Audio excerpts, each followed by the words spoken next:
नमस्कार मित्रों। भारतीय विद्यापीठ और कम्युनिकेशन टुडे के संयुक्त तत्वावधान में संचालित की जा रही इस वेबिनार श्रृंखला की 179वीं 179th जो हमारा एपिसोड है, कड़ी है, उसमें आप सभी का हार्दिक स्वागत, अभिनंदन। 2 अक्टूबर भारतीय इतिहास में एक महत्वपूर्ण तिथि है। इसी दिन महात्मा गांधी और लाल बहादुर शास्त्री जैसे महापुरुषों ने जन्म लिया और भारतीय राजनीति को एक नई दिशा दी। संयोग से आज का दिन दशहरा भी है। तो आज के हमारे सभी पार्टिसिपेंट्स को, सभी जो प्रतिभागी हैं हमारे इस वेबिनार में, उन सभी को दशहरा, गांधी जयंती, शास्त्री जयंती और आज के दिन को अंतर्राष्ट्रीय अहिंसा वर्ष के रूप में भी सेलिब्रेट किया जाता है। तो इस अहिंसा दिवस की भी बहुत बहुत शुभकामनाएं। जैसे कि हमारी परंपरा है, हम इस कार्यक्रम को शुरू करने के पहले सरस्वती वंदना से इसको शुरू करते हैं। तो मैं भारतीय विद्यापीठ में school of journalism mass communication में सहायक प्रोफेसर प्रियंका सिंह से अनुरोध करूंगा कि वे सरस्वती वंदना की प्रस्तुति के साथ आज के कार्यक्रम को शुरू करें। प्रियंका सिंह भारतीय विद्यापीठ में अध्यापन के साथ साथ वहां का जनसंपर्क संबंधी गतिविधियों का भी एक तरह से उनको देखती हैं, कार्य कर रही हैं। मूलतः रेडियो इंडस्ट्री से आपका लंबे समय तक जुड़ाव रहा। आरजे प्रियंका के रूप में आप अपने शोज करती रहीं और इस समय पॉडकास्टिंग पर पीएचडी के लिए पंजीकृत है। भोपाल का जो पत्रकारिता का राष्ट्रीय विश्वविद्यालय है, उसके नोएडा कैंपस से आपने अपनी मास्टर्स की उपाधि प्राप्त की और राष्ट्रीय अंतर्राष्ट्रीय जर्नल्स में नियमित रूप से आप मीडिया संबंधी विषयों पर निरंतर लिखती रहिए। उनसे अनुरोध करूंगा कि वे सरस्वती वंदना की प्रस्तुति के साथ अपने आज के इस कार्यक्रम को शुरू करें। जी। Thank you so much, sir. So I, Priyanka, welcome you all in this 179th webinar of Media Webinar Series. With pride, we announce that the Communication Today, which is a 28-year-old bilingual media series, quarterly general, considered as a lighthouse of media professionals. The Vidyapeeth Institute of Computer Application, New Delhi, which is a 60-year-old institution, have hands joined together to organize media lecture series in online. So today is the communication. So today on 2nd of October, we are celebrating our 5th anniversary. I congratulate all of you who have gathered here in this webinar in our 50th anniversary. So by this special episode, which is featuring also Mahatma Gandhi contribution to our country and his opinion, idols, philosophy, we will be highlighting through this webinar. So चलिए आज के इस webinar को हम महात्मा गांधी जी को याद करेंगे, उनके आइडियल्स को याद करेंगे, उनके फिलोसफीज को समझेंगे और ये समझेंगे कि कैसे युवाओं के लिए उनका जो हम कह सकते हैं उनका जो आइडियल्स और प्रोफेशंस को लेकर उनका जो एक तरीका था चीजों को ऑप्ट करने का, नॉन वायलेंस के अगेंस्ट स्टैंड करने का, उन सबको समझेंगे और उनकी जो चीजें हमारे लिए कंट्रीब्यूट करती हैं उन सारी चीजों को समझेंगे, उनके कंट्रीब्यूशन को समझेंगे, उनके इस इम्पैक्ट को समझेंगे। लेकिन इन सारी चीजों से पहले हम माँ सरस्वती को याद करते हुए, आज के दशहरा को सेलिब्रेट करते हुए माँ सरस्वती को इस वंदना के थ्रू याद करते इस वेबिनार की शुरुआत करेंगे। इतनी शक्ति हमें दे न दाता, मन का विश्वास कमजोर होना, हम चले नेक रास्ते पे हमसे भूल कर भी कोई भूल होना। इतनी शक्ति हमें दे न दाता, मन का विश्वास कमजोर होना, हम न सोचे हमें क्या मिला है, हम ये सोचे कि अब क्या है दर्पण, फूल खुशियों के बाटे सभी को, सबका जीवन ये बन जाए मधुबन, अपनी करुणा का जल तू बहा दे, कर दे पावन हर एक मन का कोना, हम चले नेक रास्ते पे हमसे भूल कर भी कोई भूल होना, हम चले नेक रास्ते पे हमसे भूल कर भी कोई भूल होना। By this, I welcome Professor Naresh Sir, former Vice Chancellor of Vardhaman Mahavir Open University, Kota. In this webinar, we are very grateful to have you in this platform, sir. Thank you so much. चलिए, बहुत बहुत धन्यवाद प्रियंका जी इस प्रस्तुति के लिए। और जैसा कि हमारे सभी प्रतिभागियों को इस बात की जानकारी है कि आज का जो हमारा विषय है गांधी और युवा, जिस पर हमें संबोधित करेंगे गांधी दर्शन के प्रख्यात अध्येता, जिन्होंने राष्ट्रीय अंतर्राष्ट्रीय स्तर पर गांधी चिंतन, गांधी दर्शन को एक तरह से स्थापित किया है, प्रोफेसर नरेश दाधीच। गांधीयन के बारे में जो उनका चिंतन है उस पर उन्होंने बहुत लिखा है, अनेक आलेख और पुस्तकें उन्होंने प्रकाशित की हैं, जिसका विस्तार से परिचय मैं उस समय दूंगा जब इन्हें अपना वक्तव्य देने के लिए आमंत्रित करूंगा। लेकिन जैसे कि परंपरा है, कार्यक्रम को शुरू करने के पहले, चूंकि ये कार्यक्रम आभासी मंच पर हो रहा है, इसलिए आभासी तरीके से ही हम जो हमारी सारी गतिविधियां उसको संचालित करते हैं। तो मैं आपके स्वागत के लिए एक बार फिर प्रियंका जी से अनुरोध करूंगा कि वे ई बुके से प्रोफेसर नरेश दाधीच का स्वागत, अभिनंदन करें। So, sir, this is just an honor of respect from our side, from BVI CAM and Communication today. और I guess आज e-book का विस्तरण करने के लिए हमारे साथ एमएन हुडा सर हैं। तो सर प्लीज आपके कुछ वर्ड्स इस e-book से रिलेटेड हम सुनना चाहेंगे। After so long. बदलते परिवेश में हमने प्रोग्राम इलेक्ट्रॉनिक फॉर्म में रखा है, जिस वजह से ये बुके के बाद सर्टिफिकेट्स, मेमेंटो सब इलेक्ट्रॉनिक फॉर्म में रखा है। सोच रहे होंगे लोग कि इलेक्ट्रॉनिक बुके का क्या रेलेवेंस रह गया। जैसे आज हम ये समझने की कोशिश करेंगे कि बदलते परिवेश में अब इस वक्त गांधीयन थॉट का यूथ के लिए क्या रेलेवेंस रह गया है।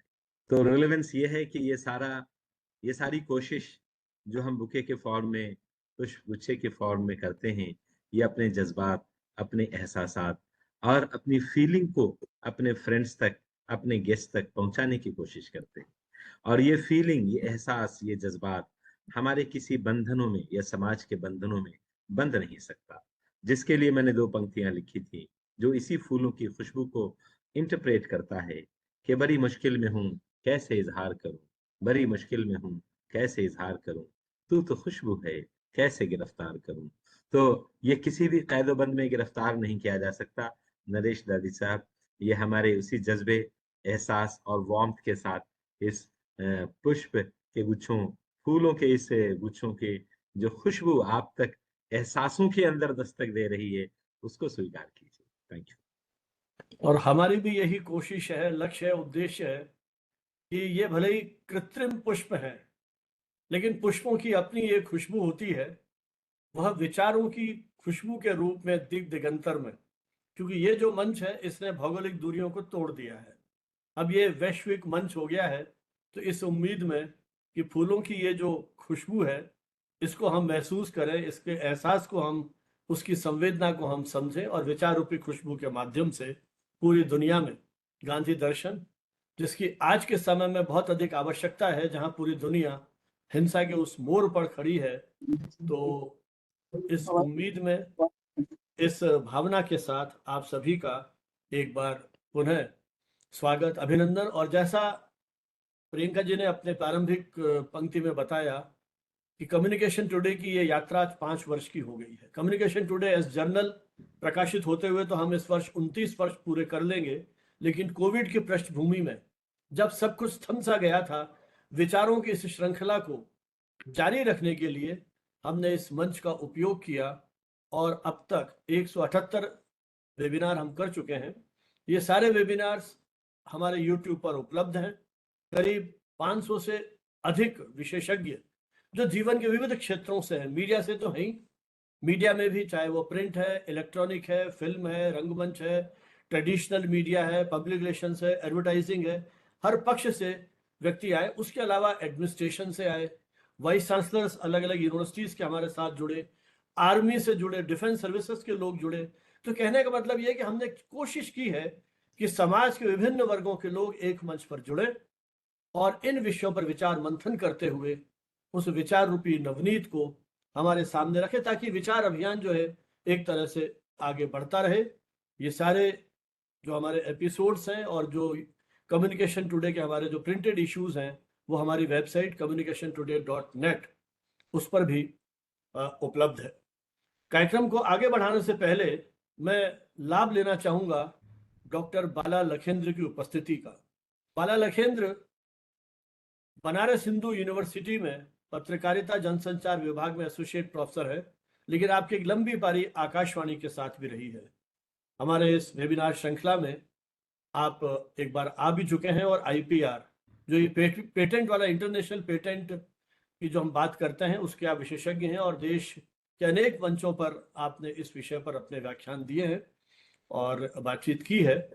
तो मैं उनसे अनुरोध करूंगा कि आज गांधी को याद करते हुए उनकी जो प्रसिद्ध भजन है उनका, उस भजन को यहाँ प्रस्तुत करें। उसकी कुछ पंक्तियां बाला लखेंद्र जी।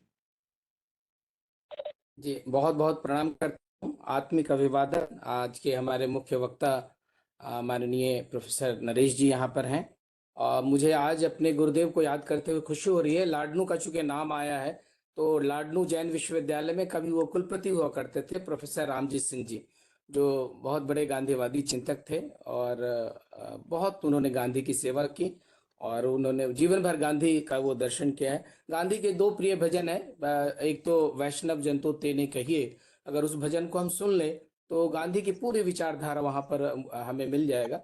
दो पंक्ति उसकी सुनाने के बाद रघुपति राघव राजाराम जो सेवाग्राम और उनके जितने आश्रम है वहां का प्रिय भजन है, तो दोनों में से दो दो पंक्तियां मैं सुना रहा हूँ। वैष्णव जन तो तेने कहिए जे, पीड़ पराई जाने रे, पर दुखे उपकार करे तो ये, मन अभिमान नानी रे। वैष्णव जन तो तेने कहिए जे, पीड़ पराई जानी रे। एक ये लंबा भजन है और इसमें देखिए बहुत सारी ऐसी पंक्तियां हैं जो हमें उद्वेलित करती हैं। तो सर का व्याख्यान हो जाए उसके बाद हम इसको गा सकते हैं, हम सब मिलके गा सकते हैं। आइए हम राष्ट्रपिता महात्मा गांधी को याद करते हुए उनका प्रिय भजन रघुपति राघव राजाराम की कुछ पंक्तियां आपके लिए प्रस्तुत कर रहा हूं। आज हमारे विश्वविद्यालय में भी और पूरे देश भर में जो कार्यक्रम हुए हैं वहां हम सबों ने इसको गाया है, तो बस आपके लिए, आपके सम्मान में। रघुपति राघव राजाराम, पतित पावन सीताराम। जय जय रघुपति राघव राजाराम, पतित पावन सीताराम। सीताराम सीताराम, भज प्यारे मन सीताराम। सीताराम सीताराम, भज प्यारे मन सीताराम। रघुपति राघव राजा राम, पतित पावन सीताराम। ईश्वर अल्लाह तेरो नाम, सबको सन्मति दे भगवान। ईश्वर अल्लाह तेरो नाम, सबको सन्मति दे भगवान। रघुपति राघव राजा राम, पतित पावन सीताराम। जय जय रघुपति राघव राजा राम, पतित पावन सीताराम। सीताराम सीताराम, भज प्यारे मन सीताराम। सीताराम सीताराम, भज प्यारे मन सीताराम। रघुपति राघव राजा राम, पतित पावन सीताराम। पुनः पुनः आप सबों को प्रणाम करता हूं और माननीय प्रोफेसर संजीव भानावत जी के प्रति आभार कि उन्होंने ये मौका दिया। बहुत बहुत धन्यवाद सर। बालाजी बहुत बहुत आभार आपका। और आपके इन भजनों के माध्यम से हमने किया। इसमें लगाओ तो इस कार्य आगे बढ़ाते हुए मैं अनुरोध करूंगा प्रोफेसर एमएन हुडा जी से, भारतीय विद्यापीठ के निदेशक, आप सभी के स्वागत उद्बोधन के लिए। प्रोफेसर हुडा मूलतः विज्ञान और तकनीक के विद्यार्थी हैं। अलीगढ़ मुस्लिम यूनिवर्सिटी से अपना मास्टर्स उपाधि प्राप्त करने के बाद आप प्रोफेशन की दुनिया में थे, अध्यापन के में आने से पहले। लेकिन जब अध्यापन के साथ आप जुड़े तो फिर आपने अकादमिक क्षेत्र में एक तरह से शोध अनुसंधान के नए प्रतिमान भी कायम किए। लगभग 2 साल पहले जब मेरी आपसे पहली मुलाकात रूबरू हुए पहली बार, तब मैंने देखा आपका वो प्रतिष्ठित journal international journal of information technology, जो स्कोपस इंडेक्स स्प्रिंगर जैसे छापता है, और उस विशाल उस ग्रंथ को देख करके मुझे तो वो लगा जैसे कोई पुस्तक है, इतना बड़ा। उसके माध्यम से आपने एक वैश्विक स्तर पर जिस तरह से विज्ञान के क्षेत्र में, तकनीक के क्षेत्र में जो शोध हो रही है, उसको एक मंच पर लाने का एक अद्भुत प्रयास किया है। तो उस जर्नल के माध्यम से और स्वयं आपने अपनी एक स्वतंत्र वेबिनार सीरीज के माध्यम से विज्ञान और तकनीकी विषय के क्षेत्र में न सिर्फ शोध अनुसंधान को प्रोत्साहित किया है, बल्कि इन जटिल विषयों को सरल सुबोध भाषा में भी आम आदमी के सामने प्रस्तुत करने का स्तुत्य प्रयास किया है। प्रोफेसर हुडा भले ही विज्ञान के विद्यार्थी हों, लेकिन आपका मन साहित्य के साथ विशेष जुड़ा हुआ है। काव्य लेखन और शेर व शायरी में आपकी विशेष रुचि रही है, और जब भी इन्हें हम सुनते हैं तो अक्सर वो अपनी इन्हीं काव्यात्मक या शेर व शायरी की इन पंक्तियों के माध्यम से अपने वक्तव्य को रोचक और महत्वपूर्ण बना देते हैं। मैं प्रोफेसर हुडा से अनुरोध करूंगा कि इस अवसर पर आप स्वागत में कुछ शब्द कहें। Professor Hooda. Thank you so much, Banawat sir.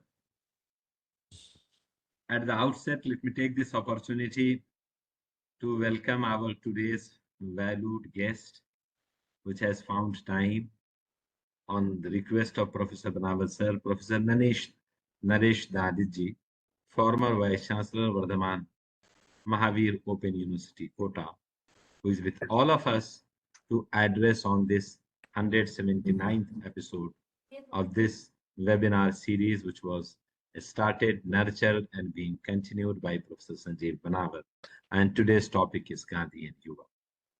Dear friends, I would also like to welcome each one of you who on this occasion of Vijayadashmi, Gandhi Jayanti, and Jayanti of Lal Bahadur Shastri Ji is with all of us. And for that, at the outset itself, let me take the opportunity to wish you very, very happy Vijayadashmi, Gandhi Jayanti, as well as Lal Bahadur Shastri's Jayanti. Dear friends, this webinar series, with which, as Director of Bharatiya Vidyapeeth Institute of Computer Applications and Management from Delhi campus, I have got connected. It's just 2 years, around 2 years, right? But this is 5th anniversary of the webinar series. And believe me, who else can tell you that how much efforts are required to first start such a series, फिर उस series की निरंतर continuity बनाए रखना, इतने बड़े बड़े accomplish experts को समाज के अलग अलग क्षेत्र से जोड़कर इस वेबिनार की हर एक एपिसोड में लाना, समाज के अलग अलग क्षेत्र तक इसकी इंफॉर्मेशन पहुंचाना, ये अपने आप में अद्भुत है। ये और कौन कह सकता है मेरे अलावा, चूंकि मैं एक दूसरी टेक्निकल सीरीज मई 2020 से चला रहा हूं, जिसकी 192 एपिसोड्स हो चुका, तो मुझे ये अच्छे से पता है कि फुल इंस्टीट्यूशनल सपोर्ट के बावजूद किस समर्पण और कमिटमेंट की जरूरत होती है। So we all put together pay our respect and our appreciation to Professor Sanjeev Banawat, who only because of his passion, because of his commitment, with no institutional support to him at this moment, is continuing this webinar series for selfless purposes, only for one reason: that whatever with his network, with his academic accomplishments, he can share with the people. He is ready to share. इसी वजह से मैं इनके लिए मेरी 2 पंक्तियां समर्पित करता आया हूं हमेशा कि यही है जुनून मेरा, यही है शौक मेरा, चिराग वहां जला दे जहां है अंधेरा। आप इमेजिन करें 5 सालों से आज 179 एपिसोड है। 5 सालों से ये कंटिन्यूटी के साथ वेबिनार सीरीज चल रही है। यूट्यूब पे सारी रिकॉर्डिंग मौजूद है। तकरीबन 350 से 400 एकॉम्प्लिश्ड एक्सपर्ट्स का लेक्चर यूट्यूब सीरीज पे मौजूद है। ये अपने आप में एक अद्भुत काम है जो कहीं आसानी से नहीं, और ये इसके लिए सिर्फ ये शर्त है कि जो काम कर रहे हो, जो इस एक्टिविटी को लीड कर रहे हो, उनके अंदर एक समर्पण चाहिए, उनके अंदर एक पैशन और जुनून चाहिए। जिस जुनून के साथ वो जयपुर में है तो भी कर रहे हैं, मुंबई में है ट्रांसिट पे तो भी कर रहे हैं, और अगर मुंबई और जयपुर के बीच में ट्रांसिट पे हैं तो भी वो एक्टिव होते हैं। और फिर इतना नहीं कि करके भूल जाते हैं, करने के तुरंत बाद उसकी रिपोर्ट आती है, सारे सोशल मीडिया पोस्ट के थ्रू लोगों तक इंफॉर्मेशन पहुंचाई जाती है। और सिर्फ एक वेबिनार ही क्यों, अभी अभी प्रोफेसर बनावत साहब ने बताया लगभग पिछले 3 दहाई से एक कम्युनिकेशन टुडे का जर्नल निकाल रहे हैं। इमेजिन कीजिए, मैं भी एक जर्नल निकालता हूँ। प्रोफेसर बनावत साहब ने ऑलरेडी कहा है 17 सालों से, सिर्फ 17 सालों से, 2 दहाई नहीं पूरी हुई है, लेकिन 3 दहाई से इतने चैलेंजेस के बावजूद एक जर्नल निकालना और सस्टेन करना, ये भी उसी कमिटमेंट और पैशन की गवाही देता है जिसकी बात मैं कह रहा था, और जिसके लिए बशीर बद्र के एक बड़ी गजल की 4 पंक्तियां मैं उनके लिए, उनके समर्पण, उनके जुनून के लिए कहना चाहूंगा कि शायद उन्होंने पर्सनल लाइफ में बहुत कुछ कंप्रोमाइज किया होगा, शायद उनकी फैमिली के मेंबर्स ने उनके इस व्यस्तता की वजह से, उनके इस ओवर इंगेजमेंट्स की वजह से, जो वो अपने कमिटमेंट और पैशन की वजह से हम सब के लिए लेकर आते हैं, बहुत कुछ सहा होगा। लेकिन जो फेलो कलीग्स हैं, जो प्रोफेशनली उनसे कनेक्टेड हैं, उनके लिए क्या कुछ उन्होंने किया है, ये आसान नहीं है, ये बिल्कुल सिंपल नहीं है। एडजुडिकेट करना बहुत मुश्किल है। इसी वजह से बशीर बद्र की ये 4 पंक्तियां मैं कहता हूं कि किस जुनून के साथ, किस पैशन के साथ, किस कमिटमेंट के साथ वो अपने काम में लगे होते हैं कि आंखों में रहा दिल में उतर कर नहीं देखा, आंखों में रहा दिल में उतर कर नहीं देखा, कश्ती के मुसाफिरों में समंदर नहीं देखा, जब से चला हूं मंजिल पे नजर है मेरी, राह में कभी मुड़कर मील का पत्थर नहीं देखा। बनावत सर के लिए इंपॉर्टेंट नहीं है कि 10 साल गुजर गए, 20 साल गुजर गए, 29 साल गुजर रहा है, कम्युनिकेशन टुडे के कितने इश्यूज आए, वेबिनार के कितने एपिसोड्स हो गए, उन्हें तो सिर्फ सामने ये दिख रहा है। ये एक ओकेजन है, इस ओकेजन को सेलिब्रेट करना चाहिए। इस ओकेजन पे हमें अपने जो पीयर प्रोफेशनल्स हैं, जो समाज के अलग अलग क्षेत्र में हैं, उनको एक लर्निंग नॉलेज डिसेमिनेशन के प्लेटफॉर्म पे लाना चाहिए। ये जो कमिटमेंट है अपने आप में, ये कमिटमेंट ही बड़ी चीज है, और ये हम सब युवा पीढ़ी को इंस्पायर करता है। Having said this, let me come back to today's topic, which has again been very, very relevant and challenging and very close to my heart. मैं हमेशा कहता हूं कि महात्मा गांधी शायद अपनी लाइफ में जितने रिलेवेंट लोगों ने उनको महसूस नहीं किया, उनसे बहुत ज्यादा उनकी रिलेवेंस आज उनके बाद हम महसूस कर रहे हैं।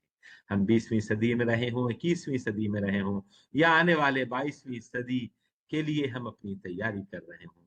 मैंने तो कहीं पढ़ा कि 21वीं सदी, महात्मा गांधी को 21वीं सदी का प्रॉफिट कहा जाता है, जो इतना बड़ा चेंज समाज में लेकर आए। सिर्फ एक भारत को आजाद कराया, ये एक कमिटमेंट और उनके एक रिजल्ट की बात नहीं है।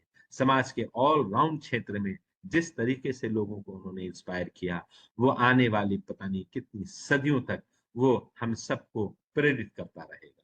हम सब लोग जानते हैं कि उन्होंने नॉन वायलेंस प्रिंसिपल्स को हमेशा परसू किया। उन्होंने ग्लोबल इश्यूज जैसे टेररिज्म, कॉन्फ्लिक्ट जो आज भी अलाइव है, एंटी कंज्यूमरिज्म, सेल्फ रिलायंस पे बात की। लेकिन शायद हम में से बहुत सारे लोग ये नहीं जानते कि आज जिस चीज को बहुत ही आज टेक्निकल युग कहा जाता है, ITH कहा जाता है, डिजिटल वर्ल्ड कहा जाता है, हम कहते हैं कि हम इंडस्ट्रियल रेवोल्यूशन 5.0 में है, जहां सब कुछ टेक्नोलॉजिकली इंपावर्ड हो चुकी है। इस एज में आज जो सबसे बड़ा चैलेंज हमारे सामने इन सब के साथ साथ है वो ये है कि हम एक सस्टेनेबल इकोसिस्टम कैसे बनाएं, हम एक सस्टेनेबल फ्यूचर अपनी अगली जनरेशन के लिए कैसे छोड़ जाएं। और शायद ये वो एंगल है महात्मा गांधी का जो यूथ को भी प्रेरित करता है, समाज के बाकी वर्ग को भी प्रेरित करता है। और ये सस्टेनेबल फ्यूचर वाला एंगल जो इस वक्त टेक्नोलॉजी इनेबल्ड लोगों के लिए बहुत बड़ा चैलेंज सामने है, वो शायद उस इम्फेसिस के साथ हमने अब तक नहीं समझने की कोशिश की जितना आज के वो 21st सेंचुरी में रिलेवेंट होता जा रहा, और हर every coming day it is becoming more and more relevant. बाकी जो चीजें गांधी जी की है, नॉन वायलेंस है, सेल्फ रिलायंस है, सोशल हार्मनी है, इन एंटी कंज्यूमरिज्म है, एंड सबसे बड़ी बात कि एजेंट ऑफ चेंज हो, ये तो हम जानते ही हैं।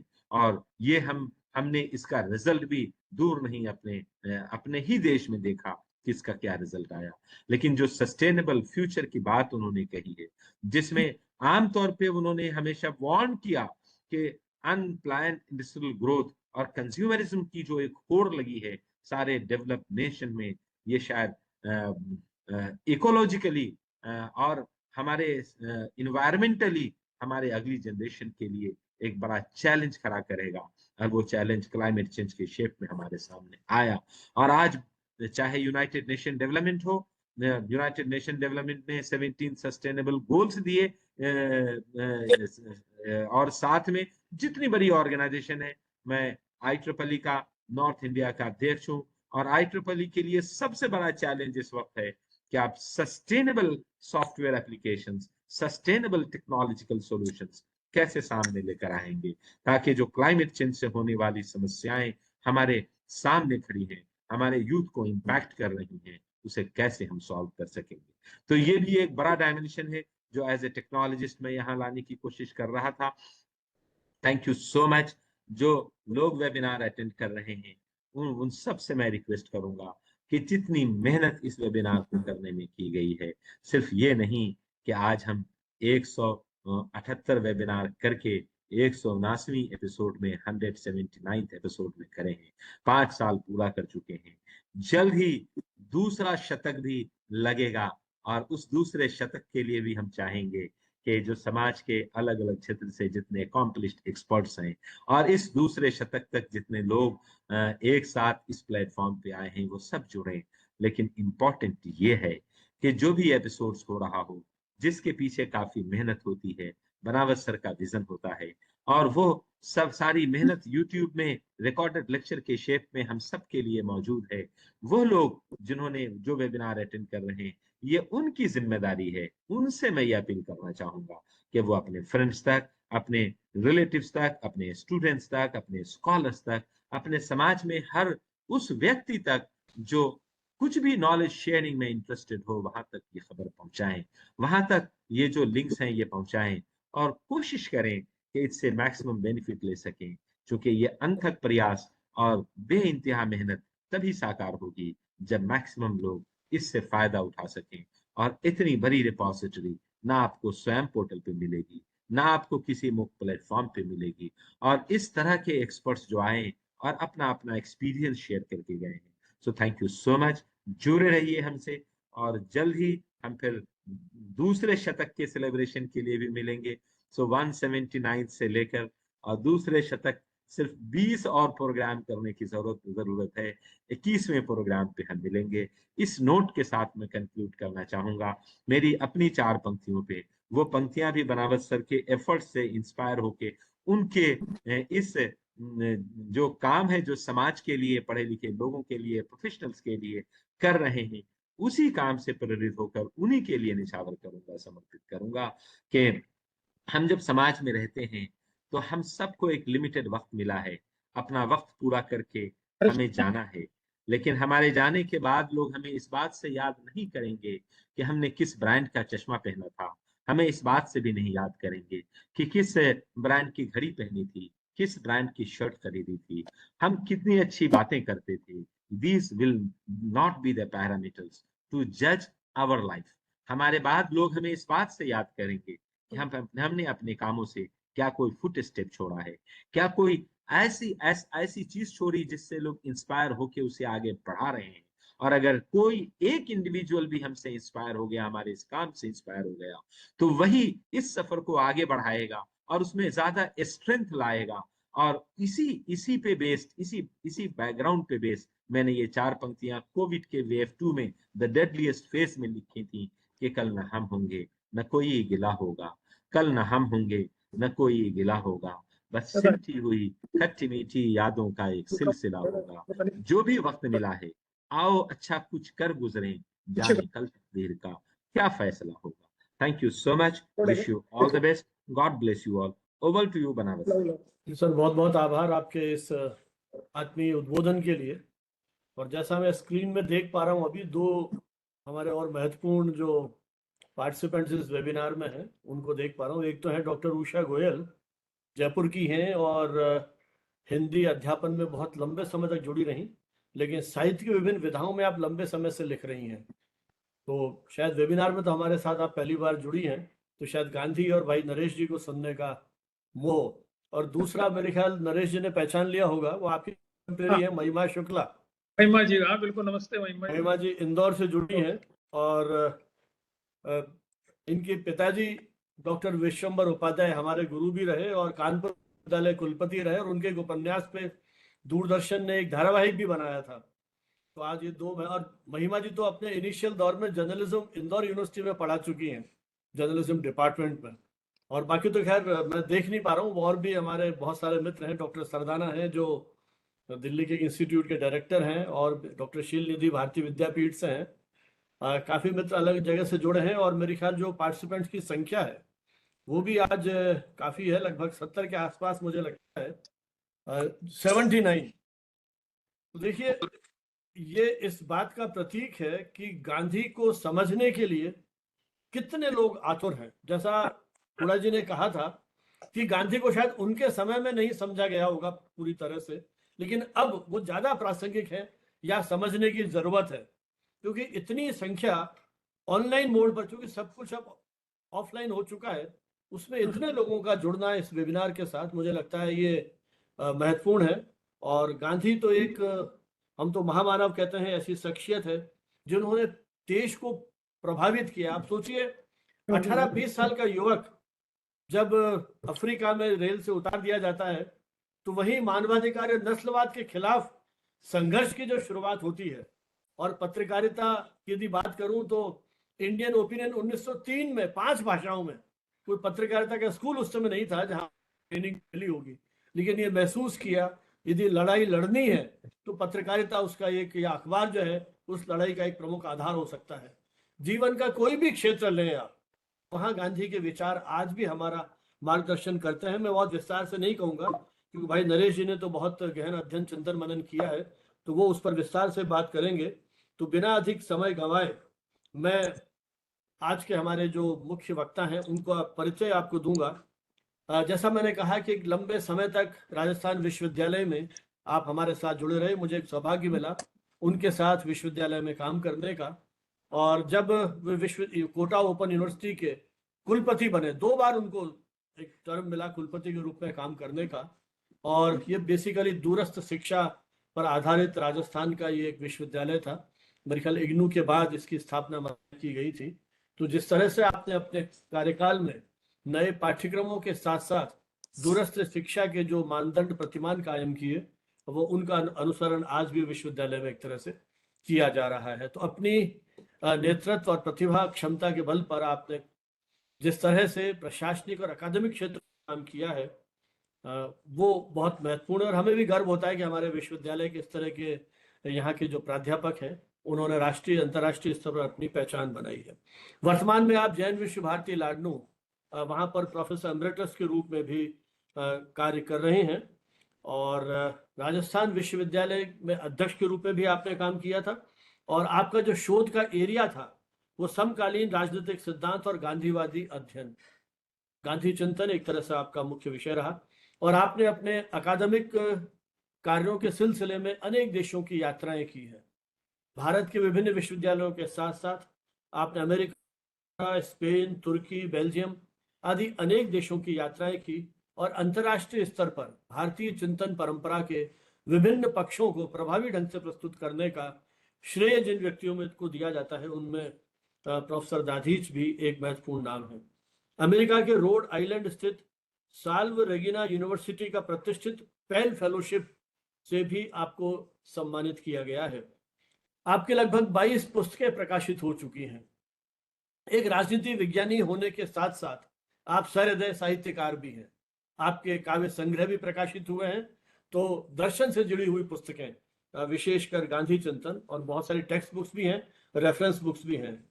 Gandhi and existentialism, contemporary political theory, liberal theory of the state, दूर क्षितिज तक, ये आपका एक कविता और निबंध संग्रह है। तो कहने का मतलब यह है कि साहित्यिक विधाओं के साथ भी आपका जुड़ाव रहा और राष्ट्रीय अंतर्राष्ट्रीय पत्र पत्रिकाओं में नियमित रूप से आप लिखते रहे हैं। तो आपका अकादमिक व्यक्तित्व जो है वो एक बौद्धिक गंभीरता के साथ साथ ईमानदारी और सामाजिक सरोकारों के साथ गहराई से जुड़ा हुआ है।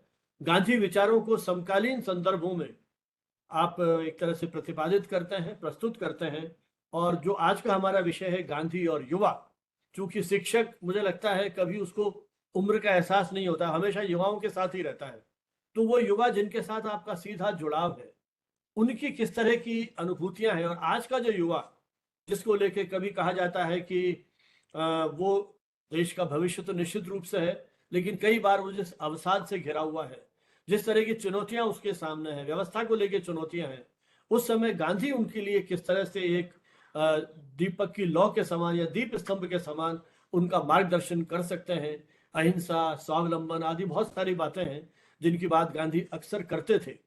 और निश्चित रूप से ये मानना था कि युवाओं की जो सकारात्मक ऊर्जा है वो राष्ट्र निर्माण में कहीं योगदान दे सकती है। मुझे एक बार मौका मिला, एक बार के कई बार जाना मौका मिला गुजरात विद्यापीठ, और वहां जब सुदर्शन अयंगर जी, वो एक और गांधीवादी चिंतक थे, कुलपति, वहां जब मैं विद्यार्थियों से बात कर रहा था उनके सुबह के सेशन में, हर विद्यार्थी वहां चरखा काट रहा था। मुझे पता लगा शुरू में कि गांधी चरखा काटने की जो परंपरा है वो तो बहुत अच्छी बात है, लेकिन जब कोई व्यक्ति बात कर रहा है तो कैसे ये सारी चीजें साथ साथ चलेंगी। तो सुदर्शन जी ने कहा कि यह प्रशिक्षण ही उस तरह से होता है कि व्यक्ति गांधीवादी मूल्यों को अपने जीवन में उतारता है। लेकिन मुझे जो रोमांच उसका अनुभव हुआ कि वो चरखा काटते हुए जब वहां इतने विद्यार्थियों को देखा, तो मुझे वो आजादी के आंदोलन की याद आई कि किस तरह से गांधी ने अहिंसा की, जब हम बात करते हैं, कि चरखा काटते काटते उस विदेशी साम्राज्य की जो नींव है उसको उन्होंने हिला दिया। तो गांधी के आदर्शों को आज का युवा भी किसी न किसी रूप में अपनाने के लिए लालायित है, बशर्ते उसे सही दिशा, नेतृत्व और एक गाइडेंस मिल पाए, दिशा निर्देशन मिल पाए। इन्हीं भावनाओं के साथ मैं आमंत्रित करता हूं हमारे आत्मीय अभिन्न मित्र भाई प्रोफेसर नरेश दाधीच को आज के इस विषय के ऊपर हमें संबोधित करने के लिए। प्रोफेसर नरेश दाधीच। नमस्कार। सबसे पहले तो आपको धन्यवाद कि आपने मुझे मौका दिया बातचीत करने का, और आपके प्रेम के कारण से इतने लोग जुड़े हैं, मेरे कारण से नहीं जुड़े हैं, आपसे सभी संबंधित हैं। मैं और हम दोनों विश्वविद्यालय में साथ रहे 30-35 साल तक, और पड़ोसी भी रहे, थोड़ी दूर पे आपका मकान है, तो इसलिए हमारी तो बहुत अच्छी पुरानी मित्रता है। तो मित्रता के नाते ये अपने अपने मित्र को कह देते हैं बहुत बड़े महान विद्वान हैं, ये इनकी खूबी है। गांधी पर बातचीत करना तो हमेशा सुखद मुझे लगता है, दुनिया भर में मैं इस पे बोलता रहता हूँ। तो पहले तो मैं आपको एक बात बता दूं कि गांधी पर कई तरह से बोला जा सकता है, क्योंकि जो विषय है मैं उसी पर बात करूंगा, लेकिन पहले थोड़ी भूमिका आपको बता दूं कि गांधी का कृत्य तो हम सब लोग जानते ही हैं कि 1993 में वो दक्षिण अफ्रीका में गए थे, और उससे लेकर के 1948 में जब उनकी हत्या की गई, तब तक वो एक सार्वजनिक जीवन व्यतीत कर रहे थे। तो उन्होंने हजारों काम किए, रोज कुछ न कुछ काम करते थे। तो अगर उनके कामों के ऊपर ही हम बात करें तो भी हजारों तरह के काम, जिस पर आप लंबा बहस कर सकते हैं। इसके अलावा वो इतना पब्लिक लाइफ में रहते हुए भी वो निरंतर कुछ न कुछ लिखते रहते थे, चिट्ठियों के जवाब देते थे, उन्होंने पत्रिकाएं निकाली, वो भाषण देते रहते थे। तो उन सब का जब संकलन सामने आया, भारत सरकार ने कोशिश की कि जो कुछ गांधी ने लिखा है उस सब का एक संकलन करा जाए कलेक्टेड वॉल्यूम्स के रूप में। तो 1957-58 में ये प्रोजेक्ट शुरू हुआ भारत सरकार के द्वारा, और माना गया कि 1969 में जब 100 साल होंगे गांधी के, तब वो प्रकाशित करेंगे। उन्होंने वो 11 साल में कंपाइल करके प्रकाशित किया, और उसके बाद में भी सप्लीमेंट्री वॉल्यूम्स निकाले गए, 2-3-4 वॉल्यूम और हैं, जिसमें अभी तक भी कहते हैं कि कुछ ऐसी बातें हैं, कुछ ऐसे पत्र हैं जो नहीं मिले हैं, जो अब बता रहे हैं लोग। तो वो जो 100 वॉल्यूम्स करीब निकाले उन्होंने, उस 100 वॉल्यूम्स में अगर आप देखें तो अप्रोक्सीमेटली 500 पेज होते हैं एक वॉल्यूम के। अगर आप देखें, मेरे पास है सारे वॉल्यूम, और हर पृष्ठ में कम से कम 30 लाइनें होती है, और 30 लाइनों में कम से कम 15 शब्द होते हैं। अगर इन सबको हम गुणा करें मोटे मोटे रूप से, तो करीब 1.5 करोड़ शब्द होते हैं जो गांधी ने अपने हाथ से लिखे थे। ये उस आदमी ने लिखे थे जो कि 24 घंटे राजनीति में लिप्त था। हम और आप में से बहुत से लोग जो प्रोफेसर हैं, हम शायद इतना नहीं लिखते हैं, हम सब जानते हैं अपने बारे में, हमने कभी भी शायद इतना नहीं लिखा हो जितना गांधी ने लिखा। अब जब आप 1.5 करोड़ शब्द लिखते हैं तो किसी ने इस पर शोध करी और उसने कहा कि साहब इतना अगर लिखना चाहे आदमी तो कितना टाइम लगता है लिखने में, अगर और सब काम छोड़ के यही लिखता रहे तो उसने कहा कि साहब अगर एक व्यक्ति प्रतिदिन 75 पोस्ट कार्ड लिखे, पोस्ट कार्ड आजकल तो नहीं आते, आप जानते हैं 1.5 पन्ने का होता है पोस्ट कार्ड, एक सीधा और एक आधा, तो अगर रोज 75 पोस्ट कार्ड लिखे और 20 साल रोज लिखे, तब जो वॉल्यूम वो लिखेगा वो गांधी के लेखन के बराबर होगा। अब आपने जब इतना आदमी लिखता है तो अब आप कहोगे उस पर भाषण दो, आप तो उस पर किस चीज पे भाषण दें, क्योंकि उसने इतना लिखा है कि हर विषय पे लिखा है, हर विषय पर अपने विचार व्यक्त किए हैं, और उसमें बहुत से विचार हैं क्योंकि आज भी जिसको माना जाता है बहुत महत्वपूर्ण है। आपको जानकर आश्चर्य होगा, या आपको शायद मालूम हो कि गांधी पर 1 लाख पुस्तकों से ज्यादा अब तक आ चुकी है, और निरंतर लोग लिख रहे हैं गांधी के व्यक्तित्व पर, गांधी के विचारों पर, गांधी के कामों पर। ये जो संख्या है, ये दुनिया में किसी भी एक व्यक्ति के ऊपर लिखे गए किताबों का में ये दूसरे नंबर पर आता है। पहले नंबर पर है जीसस। अब जीसस चूंकि क्रिश्चियनिटी पूरी दुनिया में सबसे बड़ा धर्म है और सब जगह फैला है, तो स्वाभाविक रूप से जीसस की शिक्षा है, जीसस के कार्य, जीसस के बाद में जिन लोगों ने काम किया, उनके ऊपर पुस्तकों की संख्या 100 से ज्यादा है, सॉरी 1 लाख से ज्यादा है। लेकिन दूसरे नंबर पर गांधी आते हैं। तो आप गांधी का महत्व समझ सकते हैं कि इतनी किताबें तो लिख दी गई है, इतनी और लिखी जा रही है, शोध किए जा रहे हैं, और इतना उसने खुद ने लिख दिया है। तो अब इतने विस्तार से जो है व्यक्ति, उससे एक तो ये अपेक्षा करना बहुत गलत है कि हम कहें कि उसने बहुत व्यवस्थित ढंग से लिखा हो, क्योंकि व्यवस्थित ढंग से तो आदमी 1, 2, 4, 5 किताबें लिख सकता है, जब बहुत सोच समझ कर लिखे कि भाई जो लिख रहा हूं उसका क्या मतलब है। तो गांधी ने एक जगह लिखा कि consistency is not my forte. आप अगर मेरी लिखन को देखेंगे तो आप सोचोगे साहब पहले तो आपने ये कहा था इस विषय पर, अब आप ये कह रहे हो, दोनों में कॉन्ट्रडिक्शन है, तो ये मुझे मत बताना, क्योंकि सुसंगतता रहना मेरा धर्म नहीं है, मेरा काम नहीं है। जब भी किसी विषय पर मैं नए तरीके से लिखता हूं तो आप मान लेना कि जो मैं नवीनतम लिखा है मैंने उस विषय पर, वही मेरा विचार है आज। मेरे विचार परिवर्तित भी होते रहते हैं विषय के अनुसार, इसलिए कॉन्ट्रडिक्शन आप बहुत खोज सकते हैं, और बहुत से लोग इन कॉन्ट्रडिक्शंस की बातें करते हैं, किताबों में लिखी उन्होंने कॉन्ट्रडिक्शन बताने की बात करते हैं, गांधी ने यहाँ तो ये कहा था, यहाँ पर ये कहा था, उसका मतलब ये था, उसका मतलब ये था। तो गांधी ने स्पष्ट किया कि भाई मेरे लेखन में कॉन्ट्रडिक्शन न खोजें, जो नवीनतम लेखन है उसी को सही मान, इसलिए आपकी समस्या कम हो जाएगी। तो इसलिए गांधी का काम इतना ज्यादा है। 1993 से 1947 मान लो, 48 में जनवरी में उनको मृत्यु हो गई थी, तो 47 और कितने 50 साल से ज्यादा, 54 इयर्स के कंटिन्यूअस पब्लिक लाइफ में जो व्यक्ति रहा हो, उसके बारे में आप कौन से पक्ष को आप लें, और उसमें बहुत से उतार चढ़ाव है। गांधी ने अपनी आत्मकथा 1925 में लिखनी शुरू की और 1926-27 में खत्म हुई। उसमें उन्होंने 1921 तक की बातें लिखी है, अपने जीवन से 1920-21 तक की बातें लिखी है। जब उनसे पूछा गया बाद में, जब वो ऑटोबायोग्राफी सामने आई, कि गांधी जी अब आप सेकंड पार्ट इसका लिखना शुरू कर दो, आपने बचपन से 1920 तक का तो लिख दिया आपने, अब आगे भी आप तो कार्यरत हैं, तो आगे का भी हमें बताइए। तो गांधी ने कहा भाई आगे मेरे को लिखने की जरूरत नहीं है, क्योंकि मेरी लाइफ पब्लिक लाइफ है, इसलिए अब सबको पता है मैं क्या कर रहा हूँ सुबह से शाम तक, इसलिए मैं अपने बारे में क्या लिखूं। वो तो मैंने शुरू के लिखा है जब लोगों को पता नहीं था कि मैं कौन हूँ, तो वो मैंने लोगों को बता दिया भाई मैं ऐसा था, साधारण सा व्यक्ति था, ये गलतियां मैंने की थी और इन दिन से मैंने सीख ली और अब मैं कोशिश कर रहा हूँ थोड़ा और इम्प्रूव करने की। ये मैंने लिख दिया क्योंकि लोगों को मेरे बारे में मालूम नहीं था। 1921 के बाद में तो सारी दुनिया मेरे को जानती है, मैं क्या कर रहा हूँ सुबह से शाम तक, मेरे पर फोकस है सबका, तो इसलिए मैं सेकंड भाग नहीं लिखूंगा। तो गांधी पर बात क्या की जाए तो जब बानावत जी से बात हुई थी तो हमने कहा भी कौन सा टॉपिक करें, तो मैंने कहा टॉपिक तो बहुत सारे, हजारों टॉपिक रोज ही बनते रहते कुछ न कुछ। तो मेरी इच्छा हुई कि ये लिखा जाए, कहा जाए कि भाई जो इन्होंने सहमति दी कि भाई अपन युवा के बारे में बात करें कि गांधी और युवा, ये विषय एक ऐसा है जिसको बहुत ज्यादा इस पर बोला नहीं गया है, या बोला भी गया है तो कुछ अलग तरह से नहीं बोला गया है। तो मैं आजकल इस पर चिंतन कर रहा था और उसका एक बहुत बड़ा कारण है।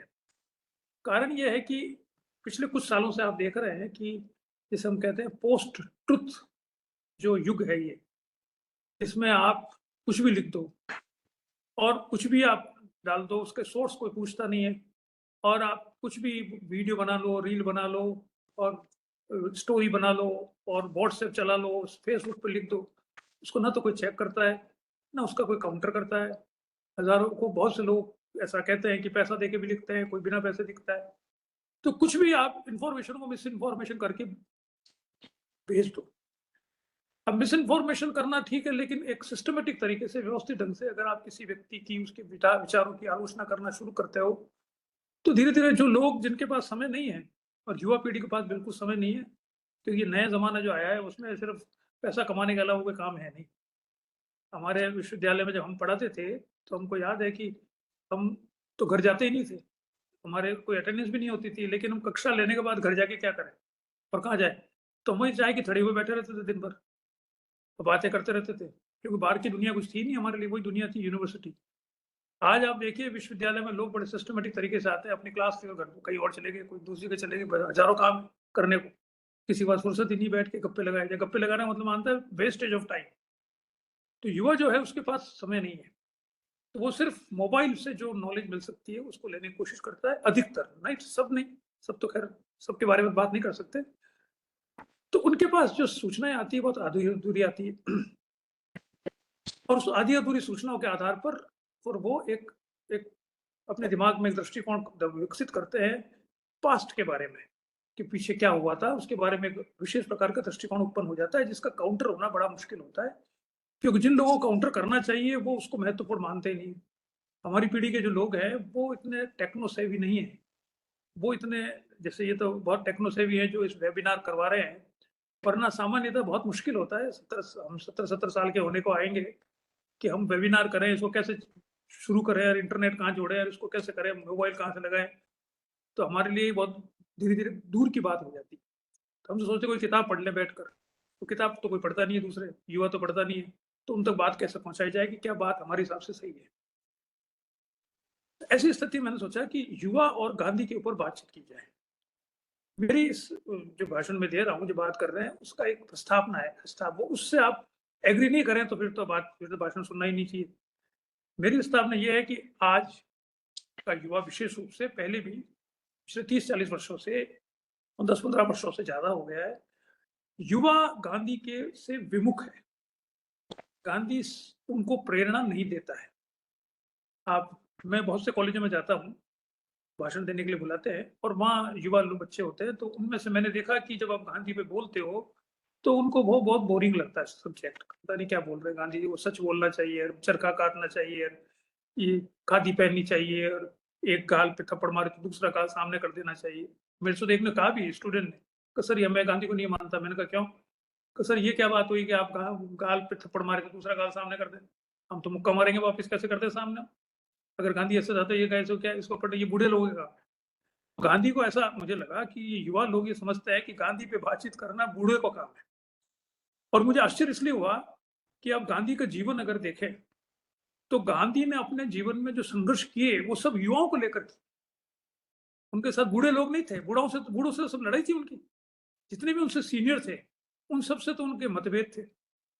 और वो एक नई पीढ़ी को उन्होंने पूरा ट्रेंड करके और असहयोग आंदोलन, सॉल्ट मूवमेंट जो किया, भारत छोड़ो आंदोलन, सब नए लोग थे। आप देखो, नाम सुनो आप, जवाहरलाल नेहरू 20 साल छोटे थे, राजेंद्र प्रसाद 15-16 साल छोटे थे, मौलाना आजाद 15-16 साल छोटे थे, राजगोपालाचारी 10 साल छोटे थे, JB कृपलानी 20 साल छोटे थे, सुभाष चंद्र बोस 25 साल छोटे थे, जयप्रकाश नारायण 25 साल छोटे थे। यानी ये जितने नए लोग थे जो कांग्रेस के नेता थे, वो सब उनसे 20-20, 15-15 साल छोटे थे। और वो सारे लोग वो थे जो कि युवाओं में बहुत लोकप्रिय थे, युवाओं के नेता थे, उनके साथ हजारों लोग थे, और वो सब गांधी के चेले थे। यानी एक समय में गांधी भारत में युवाओं का प्रतिनिधित्व करता था। युवा पागल होते थे उसके पीछे कि गांधी ने कह दिया, हम उसके पीछे चलेंगे।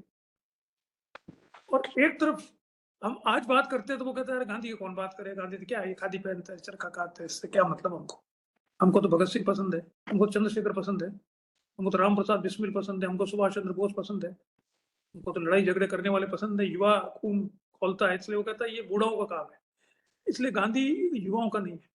अब इसमें समस्या ये आती है कि अगर गांधी युवाओं का नहीं है तो गांधी को की याद बहुत वर्षों तक कैसे चलेगी? अगर पुरानी पीढ़ी ही गांधी को याद करती रही, हमारी जैसे हमारी पीढ़ी तो चली जाएगी, तो क्या गांधी का नाम लेना आगे संभव नहीं है, या उसकी आवश्यकता ही नहीं है? Either he is irrelevant, that is why people don't want him. युवा पीढ़ी क्योंकि वो इररिलेवेंट है, तो गांधी क्या बात करें। अगर वो रेलेवेंट है तो हमारी गलती है कि हम उसको रेलेवेंट ढंग से बता नहीं पा रहे युवा पीढ़ी को। अगर वो रेलेवेंट है तो प्रश्न ये उठता है कि ऐसा क्यों हो रहा है कि आज जो गांधी युवाओं का सबसे ज्यादा लोकप्रिय था, जिसने युवा क्रिएट किए, नेता क्रिएट किए, वो गांधी आज की युवा पीढ़ी से बिल्कुल अलग है। युवा पीढ़ी उसको नहीं मानती। और उसका सबसे बड़ा कारण क्या है मेरे हिसाब से? उसका कारण यह है कि हमने गांधी को कैसे प्रोजेक्ट किया है, हमारी पीढ़ी ने। देखिए, गांधी को समझने के लिए हम देखें कि गांधी को भारत में अलग तरह से समझा जाता है और विदेशों में अलग तरह से समझा जाता है। सभी पता है भानाव जी ने कि मैं काफी बार विदेशों में, प्रोफेसरशिप भी थी मेरी, मैं वहाँ पढ़ाया भी मैंने 6 महीने अमेरिका में, तो बाहर भी रहा काफी। वहां पे गांधी को अलग तरह से देखते हैं और यहाँ पर गांधी को हम अलग तरह से देखते हैं। ये भेद हमने कभी माना नहीं, हमको मालूम नहीं पड़ा, या हमने इसको ऊपर ध्यान नहीं दिया। भारत में जो गांधी पढ़ाया जाता है वो पढ़ाया जाता है कि उसके हिसाब से गांधी भारत में 1920 में पैदा हुआ। 1920 से 1947 का पीरियड जिसे हम कहते हैं गांधी युग, भारतीयों के लिए गांधी का अर्थ है 1920 से 1947। वो क्या है कि गांधी ने जब असहयोग आंदोलन शुरू किया, और आपको पता होना चाहिए कि गांधी भारत में 1915 में आया। 1915 में जब आया तो जब बॉम्बे में वो उतरे तब वहां पर सर्वेंट्स ऑफ इंडिया, जो कि गोखले की बनाई हुई संस्था थी, उसने उनका बड़ा स्वागत किया। और उसके स्वागत करने में जो स्वागताध्यक्ष थे वो थे मोहम्मद अली जिन्ना।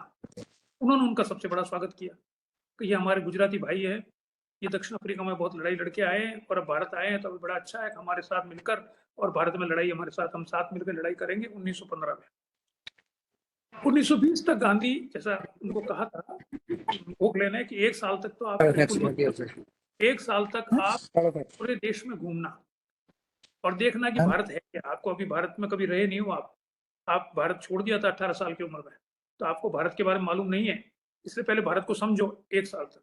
तो सबसे पहले वो कहाँ गए थे? वो गए थे हरिद्वार में कुंभ के मेले में, सबसे ज्यादा भीड़ वहां होती है, तो देखे क्या होता है। ऐसे बहुत से संस्मरण है। बर्मा भी गए, फिर रविंद्रनाथ टैगोर से मिलने गए, ऐसे पूरे देश में वो घूमे।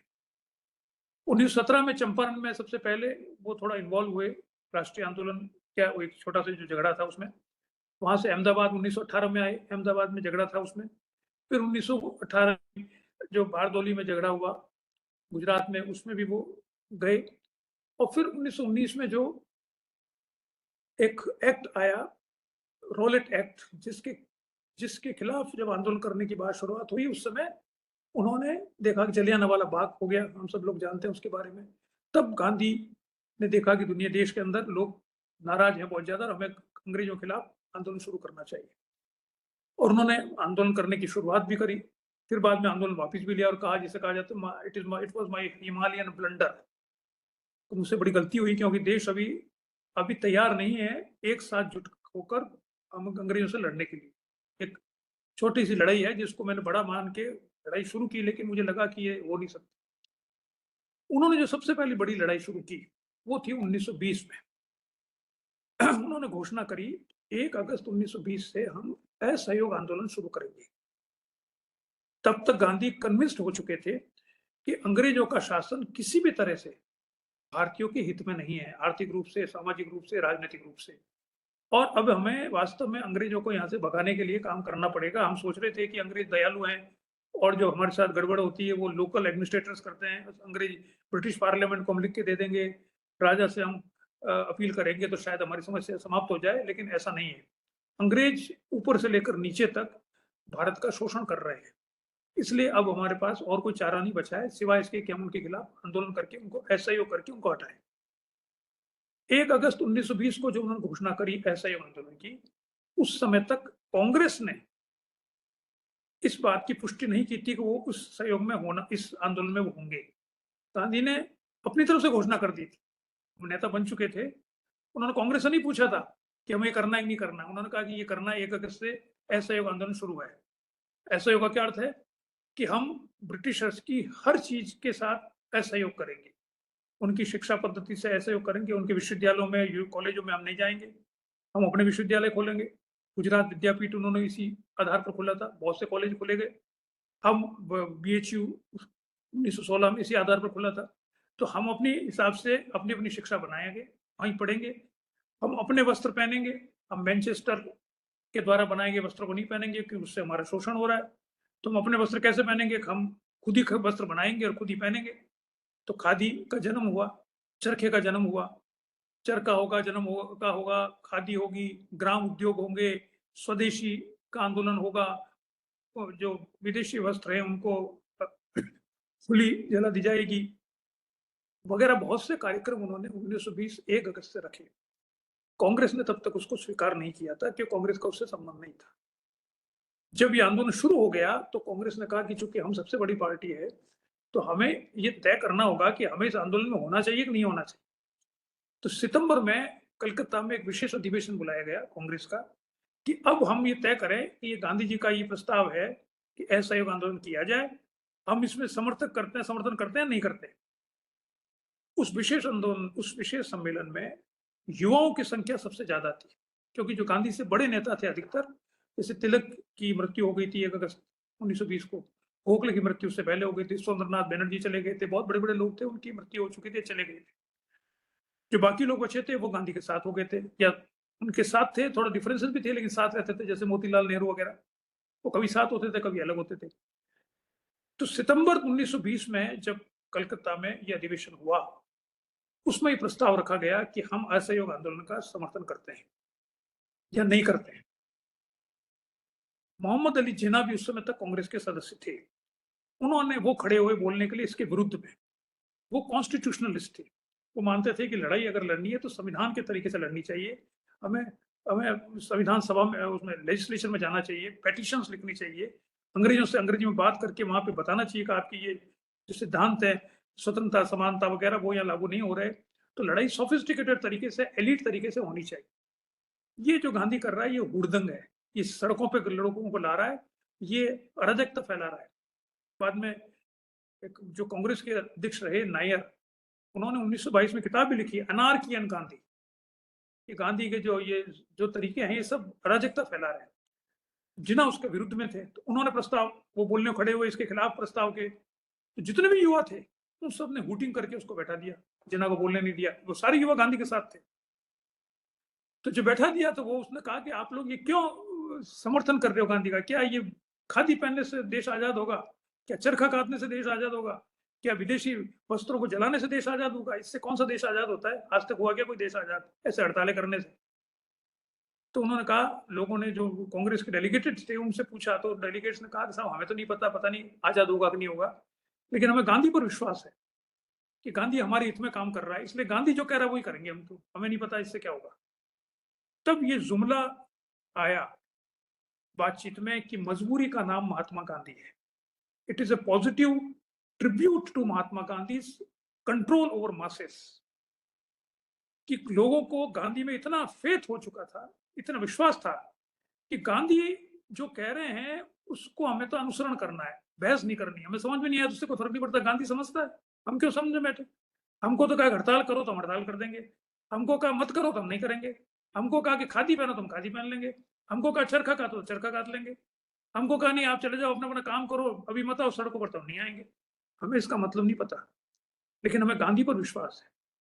ये लगभग वैसी बात है कि जैसे छोटा बच्चा होता है घरों में हमारे, तीसरी चौथी क्लास में पढ़ रहा है, अब उसको एग्जाम के लिए हम कहते हैं, माँ बाप बैठते हैं, कोई तैयारी कर बेटे, इसको एग्जाम दे। अब उसके समझ में नहीं आता एग्जाम देने से क्या होगा, तो उसको कहता है एग्जाम देगा तो बड़ा होकर कलेक्टर बनेगा, नहीं तो कैसे बनेगा, जल्दी एग्जाम दे।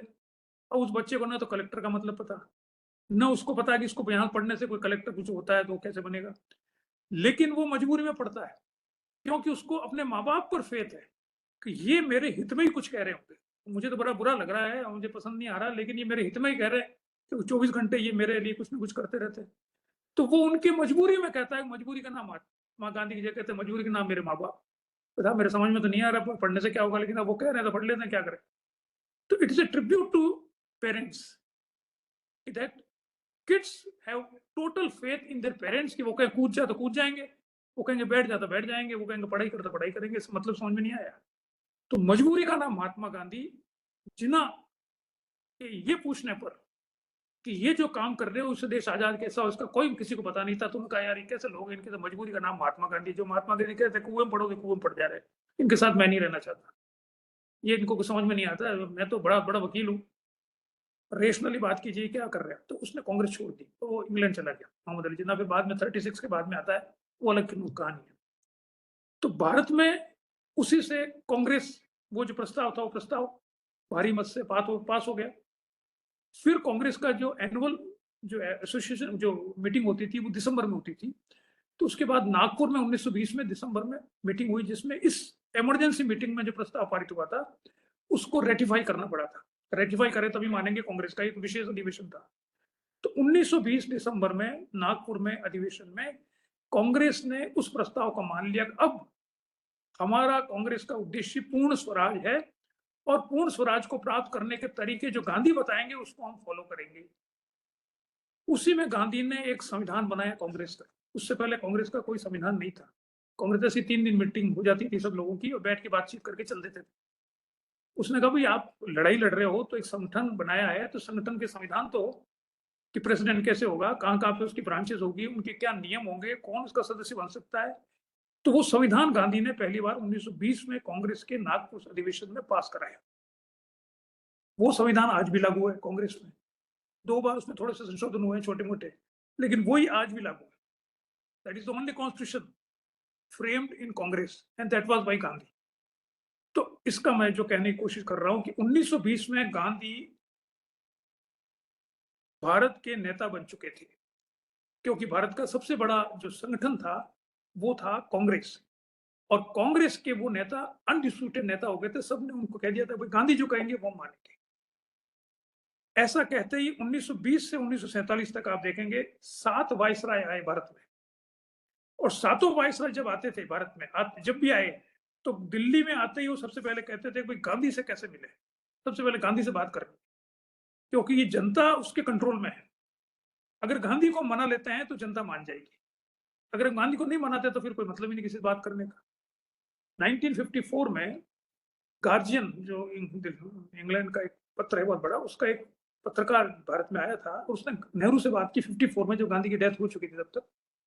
उन्होंने पूछा कि एक बात बताइए, आप नेहरू जी से पूछा कि आप सब लोग इतने बड़े बड़े लोग हो चुके थे, आप खुद हो, पटेल है, राजगोपालाचारी है, मौलाना आजाद है, राजेंद्र प्रसाद है, दूसरे इतने सारे लोग हैं, ये सब अपने आप में बड़े महान लोग हैं। और गांधी ने 1934 में कांग्रेस छोड़ दी थी, formally was not member of Congress.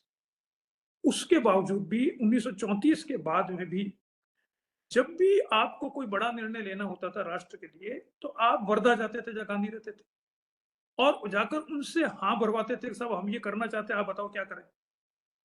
तो गांधी कहते थे, फिर गांधी सोच विचार करके कुछ बात करते थे। उसका एक बड़ा अच्छा किस्सा भी है जो नेहरू ने लिखा है कि वो एक बार वो गए, कई बार जाते थे ऐसे पूछने के लिए, फिर गांधी विचार करते हुए जब गए तो गांधी बैठे थे, गांधी ने कहा अच्छा भाई ठीक है, ऐसा है कभी तो मेरा बकरी थोड़ी बीमार वो है, उसको मेरे को चारा खिलाना है, उसको ये काम करना है, मैं आप बैठो, मैं आता हूँ आधे घंटे में। तो वो जो लोगों ने जब बात कही गांधी को, इन लोगों ने, तो उनके साथ जो जूनियर नए लोग जो कांग्रेस वर्किंग कमेटी में आते थे, उसमें से एक ने कहा, यार आप कमाल कर रहे हो, इतना सारा काम छोड़ के देश भर से हम यहाँ आके बैठे हैं और ये गांधी जी कह रहे हैं कि बकरी देखने जा रहे हैं, हम बेवकूफ हैं सारे जो इतनी दूर से आए टाइम लेके।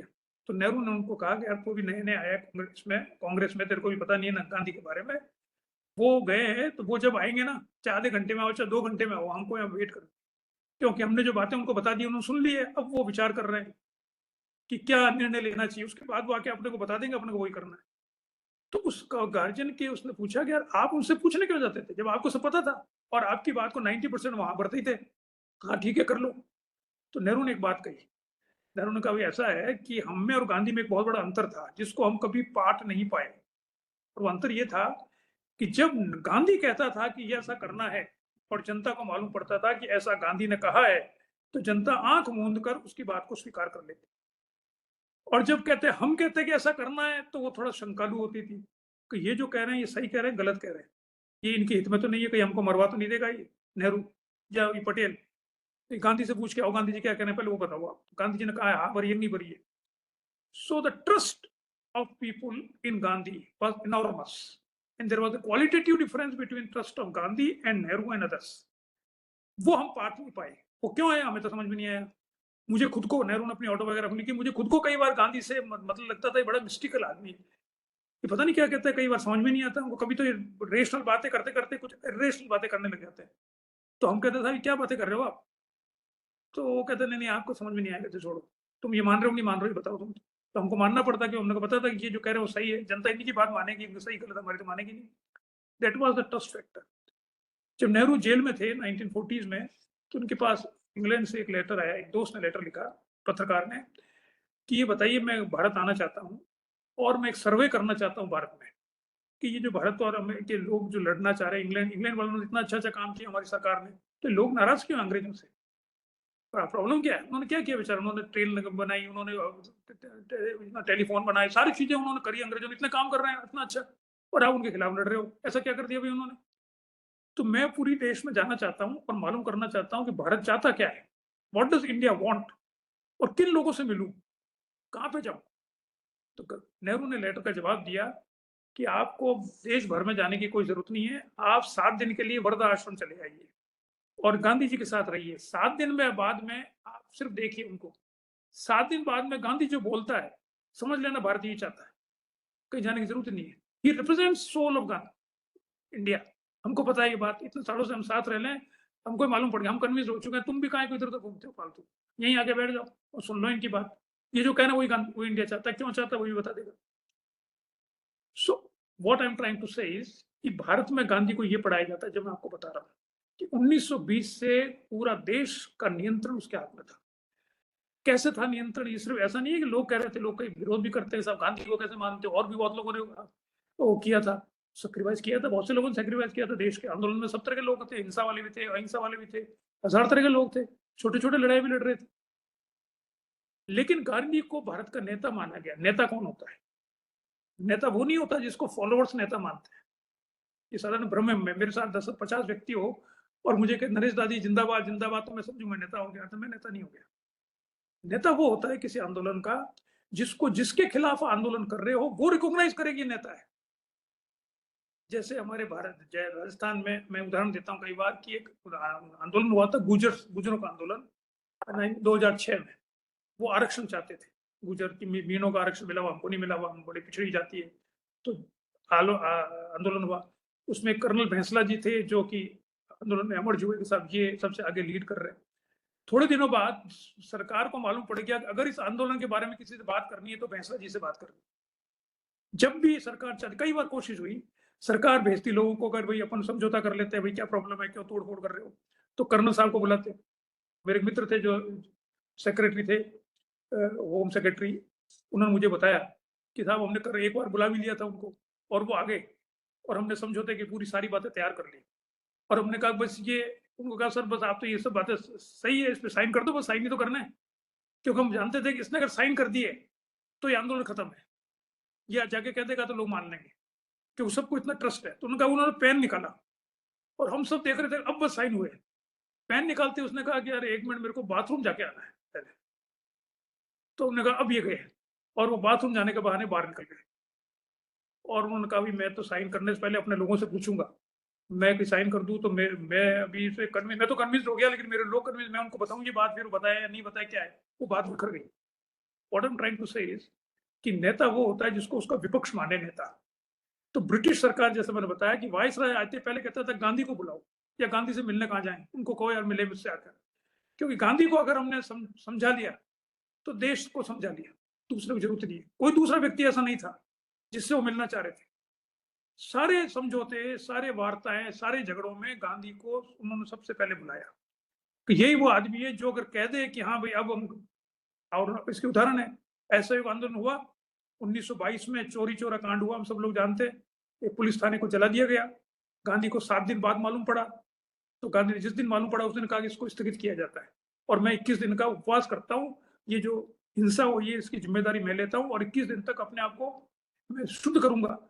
मेरी बात में इतना वजन नहीं था कि लोग नहीं रह पाए, इसका मतलब मेरे में कोई गलती थी, इसलिए मैं 21 दिन का उपवास करूंगा।